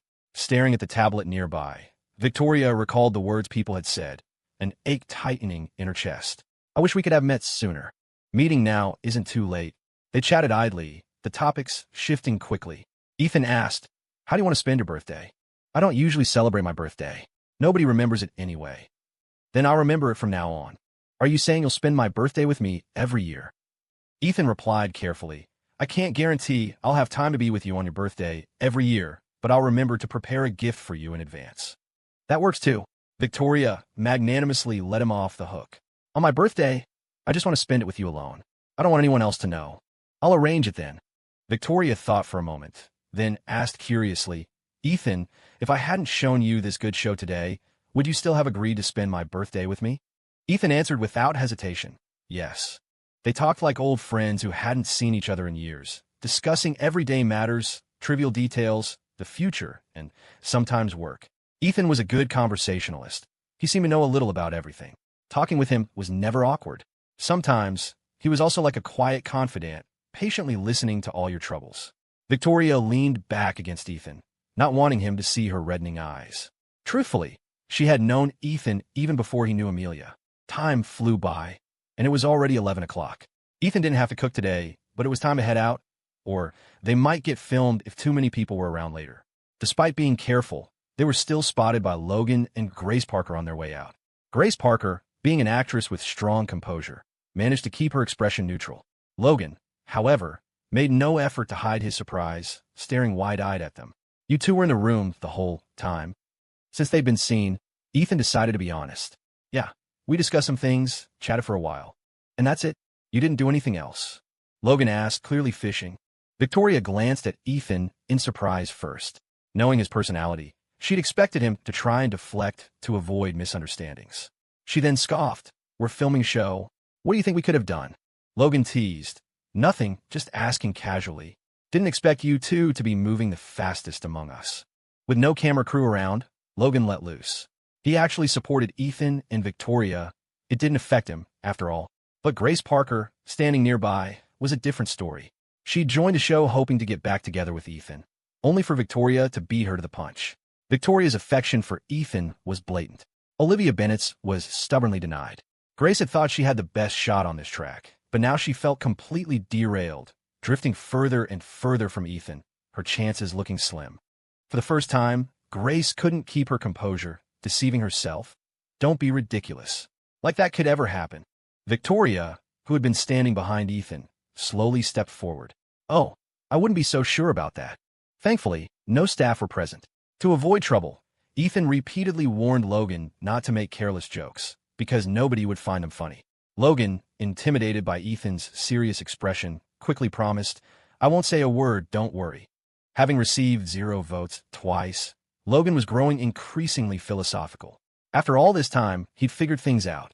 He'd initially thought Ethan was the resident heartthrob, with all 3 female contestants interested in him. But Ethan clearly seemed to be just going through the motions here. Too bad Victoria had set her sights on him. The queen truly was the queen, a master at reeling men in. Ethan was just another fish in her pond, bound to be caught sooner or later. The 4 of them headed to the kitchen to see if anyone needed help. Today, it was Olivia Bennett and Christopher's turn to cook. When she first arrived, Olivia couldn't cook at all, but in the short time since, she'd learned how to make rice and stir-fry a couple of simple dishes. She and Christopher were coordinating quite well, but she couldn't stop her thoughts from drifting to Ethan. Olivia had also made ginger-infused creme brulee today. She'd watched Ethan make it yesterday, and thought it looked easy. Worried about messing it up, she'd asked the staff for help searching for a tutorial. Her first attempts were disastrous. She failed many times to get it to set. Refusing to waste food, she drank all the failed batches. Plain milk with ginger wasn't exactly delicious. Olivia drank until she was completely full. Driven by the principle of proving herself, she was determined to succeed today, no matter what. Finally, on her 13th try, it set properly. Memorizing the steps, Olivia whipped up 6 bowls in one go. She stood in the kitchen, hands on her hips, gloating, I'm truly a culinary genius. Why put my mind to it? What's so hard about a little ginger-infused creme brulee? Just as Olivia finished, Ethan and the others arrived. Olivia could always spot Ethan instantly in a crowd, even when he was walking at the back. What's cooking? Smells amazing. Logan was the first one into the kitchen. Christopher chuckled. Olivia saw Ethan make ginger-infused creme brulee yesterday and wanted to give it a try today. She's been at it all morning. Seeing Ethan, Olivia let out a cold snort. Where have you been? Why haven't I seen you all morning? Logan stood off to the side, eyes darting around, clearly enjoying the potential drama. Resting in my room. Olivia didn't press him like usual. Instead, she called Ethan over to admire her creme brulee. Well, not bad compared to yours, right? I thought it was supposed to be something special, but the taste is just okay. I made 6 bowls, 1 for everyone. Olivia was the type to hold a grudge and air her grievances directly. She never bottled things up. Many people might dislike this trait, finding her too confrontational and difficult. Ethan didn't mind, nor did he think Olivia had a bad temper. He just needed to employ a bit of child psychology. Plenty of praise would keep the kid happy all day. Olivia shoved the bowl in her hand towards Ethan. Here, eat up. You guys too, try it. Olivia waited expectantly, anticipating their praise. The flavor wasn't great. Not enough sugar made the milk taste a bit off, and the ginger was overpowering. Still, everyone dutifully finished their portions and offered polite compliments. Only Victoria hadn't touched hers. Victoria, why aren't you eating? Try mine and tell me whose is better, mine or Ethan's. Victoria refused. I don't want any. I don't like ginger. Olivia stared at her. But you ate Ethan's yesterday. Ethan was also surprised. Victoria had never told him she disliked ginger. If he'd known, he would have made something else yesterday. That's right, Victoria said. I only eat what Ethan makes. As long as he made it, I love it. It will always be my number one. Her words were nothing short of a public confession. She was blatantly telling everyone that Ethan held the top spot for her. She wasn't interested in anyone else. Olivia froze, still holding the last bowl of creme brulee. She had intended to give it to Ethan, but after a quick glance around, she suddenly remembered Christopher's advice from last night. Adopt Victoria's aloof, hot and cold attitude. With a swift change of direction, she handed the remaining bowl to Christopher. Christopher, the last one's for you. I think Olivia's is delicious. It's definitely number one for me. If you like it, I can make it for you every day. Just for you. Olivia offered. No one really cared who Olivia was being nice to, except for Logan, the resident drama watcher, who couldn't help but eye them curiously. It had only been one morning. When did Olivia and Christopher start flirting? Had something happened that he didn't know about? After lunch, the heat drove everyone inside Oak Ridge Retreat to rest, enjoying the fan and eating watermelon. Only Victoria held a bowl of red date and white fungus soup made by Ethan. Later, as the sun began to set, the director announced that the second round of dates will be held the day after tomorrow. Tomorrow's task. The female guests would plan the dates, while the male guests would complete tasks to earn points, which could be exchanged for cash to spend on the dates. Dates inevitably cost money these days, so to avoid messing up and to make a good impression, the men would have to go all out earning points. Ethan froze, instinctively looking towards Victoria. The day after tomorrow. Wasn't that Victoria's birthday? Why did it have to be scheduled for that day? He had promised her he'd celebrate with her. Victoria looked back at him. Their eyes met for a couple of seconds before Victoria spoke up. Director, could we possibly change the date? The director ignored her icy glare and insisted. No, the schedule is already set. It cannot be changed. As soon as the staff left, Victoria went over to Ethan and whispered in his ear, Come home early the day after tomorrow. I'll be waiting for you. To make sure Victoria Harper had a satisfying birthday, Ethan wanted to exchange a large number of points for more money to buy her a gift for the upcoming birthday charity ball. So, the next morning, he got up early to start on tasks. Christopher Foster and Logan Prescott were early risers too. Ethan checked the task board and chose to help mow lawns for the Oak Ridge community that morning. The three set off together. Christopher Foster walked beside Ethan and murmured, Ethan, can I talk to you alone for a moment? Logan Prescott shot them a subtle glance, then tactfully headed off in the opposite direction. As soon as Logan was gone, Christopher got straight to the point. Ethan, I like Olivia Bennett. Ethan looked at him. I could tell. So? Seeing Ethan's indifferent expression, Christopher knew he wasn't interested in Olivia Bennett, which brought him immense relief. I hope you'll keep your distance from her. Ethan looked conflicted and was momentarily speechless. I don't think I've been particularly close to her, have I? Usually, they were only alone together when tasks unavoidably required it. Besides, living under the same roof, they were bound to bump into each other constantly.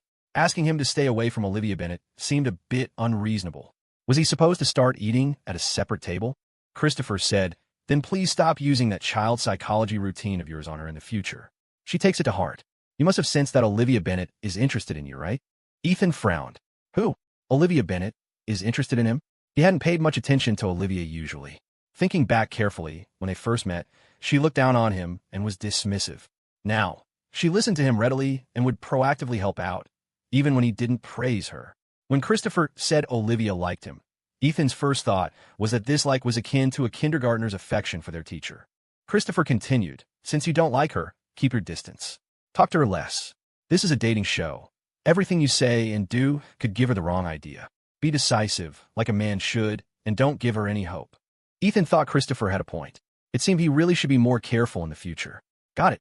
I'll be more mindful from now on, so she doesn't misunderstand. Seeing Ethan agree so quickly, Christopher breathed a sigh of relief. He smiled and patted Ethan's shoulder in a friendly gesture, like they were good buddies. Ethan, I consider you a friend now. If you run into any trouble in the future, just tell me. I'll help if I can. I'm glad I joined this show and got to know Olivia Bennet and you guys. I'll treat Olivia Bennet well, and I hope you can help me out. Who you like and decide to pursue is your own business. It has nothing to do with me. You don't need to tell me all this. Ethan didn't know Christopher Foster very well. They hadn't had any conflicts during the few days of filming, but perhaps due to his background or profession, Christopher's personality was a bit domineering, giving off a strange air of superiority. All right, I understand. Christopher suddenly thought of something and added casually, between Victoria Harper and Grace Parker, who do you like? I can help you strategize. Ethan replied coldly, no need. Ethan clearly didn't want to discuss the topic. Christopher probably found him boring anyway, so they simply parted ways to work on their respective tasks. Ethan mowed lawns in the morning, helped in the greenhouse before noon, cooked lunch for the community workers midday, herded sheep and hoed fields in the afternoon, and herded ducks and fed pigs in the evening. He didn't return home until 8 p.m. The director following him had to be swapped out 3 times, panting heavily, while Ethan seemed like a tireless whirlwind, capable of doing anything. The viewers on the Twitch stream were dumbfounded. Because of yesterday's incident, Ethan's fanbase was growing rapidly. Many people came, attracted by the buzz. His Twitch chat viewership had already skyrocketed past 100 million. The live comments were completely clean, not a single negative remark, only admiration. They couldn't afford to be negative. Since the incident, countless people had their accounts banned or muted, and many had received legal notices. At first, netizens thought the list Samuel Sullivan released was just a bluff. After all, suing over 1,000 people would take forever. Unexpectedly, only a day had passed, and people were already being called in by the police. Some people, realizing the situation was serious, quickly deleted their previous posts and issued apologies, but still couldn't avoid legal action. The law taught them that wrongdoings have consequences. You can't just assume spreading rumors online is harmless. More and more people started noticing Ethan's good qualities.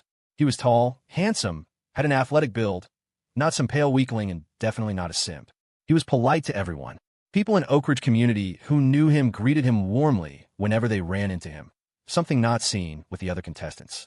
The more people learned about Ethan, the more they sympathized with his past. Such a good person, left with his elderly Grandma Miller by his parents when he was just a couple of years younger, completely neglected by them. They only remembered this convenient son after Grandma Miller passed away. When he finally returned home, he was abused by his unstable mother while his own father looked on indifferently. Raised by Grandma Miller, Ethan had been healthy and happy, yet within just 2 short years back home, he developed severe depression. During his toughest times, he met Amelia Harper. He thought it would be a redemption story, but Amelia had always been in love with another man. She jilted him at the birthday charity ball, and after breaking off the engagement, she even spread rumors, turning Ethan into the villainous male supporting character of the narrative. Fortunately, the supporting character rose up and became the protagonist. Fortunately, Ethan endured every hardship. Fortunately, Ethan didn't give up on himself. Also, fortunately, someone stepped forward to tear apart the rumors. And, thankfully, someone protected him, shielded him, and ensured he could live peacefully. At the end of the long day, Ethan exchanged 7,000 points, equivalent to $1,000 cash. The director had originally expected contestants to earn maybe 2,000 or 3,000 points at most. After all, dates in a place like this wouldn't cost much. Who knew Ethan alone would earn 7,000 points, more than Logan Prescott and Christopher Foster combined? The director had to empty his pockets and borrow cash from others just to scrape together enough to pay Ethan. Ethan hadn't held this much cash in a long time. Director, can I have my phone? Want her phone? Dream on. Of course, the director wouldn't give Ethan his phone, even when Ethan explained he just needed it for convenient mobile payments. Cash is convenient too, the director said. You earned so much money today. Are you really looking forward to tomorrow's date? So, do you know who you're meeting tomorrow? It should be Grace Parker, right? Since the day they finished selling goods and Grace Parker received a date card, he had known she would choose him. The director played coy. Well, you'll find out when you go tomorrow. Here's the meeting address the other person gave you. Ethan had worked desperately this time to earn points and exchange them for money specifically for tomorrow's date. No wonder the director read into it. Ethan was, indeed, already starting to look forward to the date. Twitch chat viewers were also speculating in the live comments. Ethan just straight up said Grace Parker. It'll be awkward if it's not her tomorrow. Don't break up my Roblox ship. I want to see Victoria Harper and Ethan date. I used to think Ethan wasn't good enough for Grace Parker, but after watching today, seeing him work hard from morning till night and earn $1,000 cash in one go. He's way more capable than the other two. And most importantly, Grace Parker likes Ethan. The childhood sweetheart ship is really appealing too. Maybe tomorrow's date will reveal their past.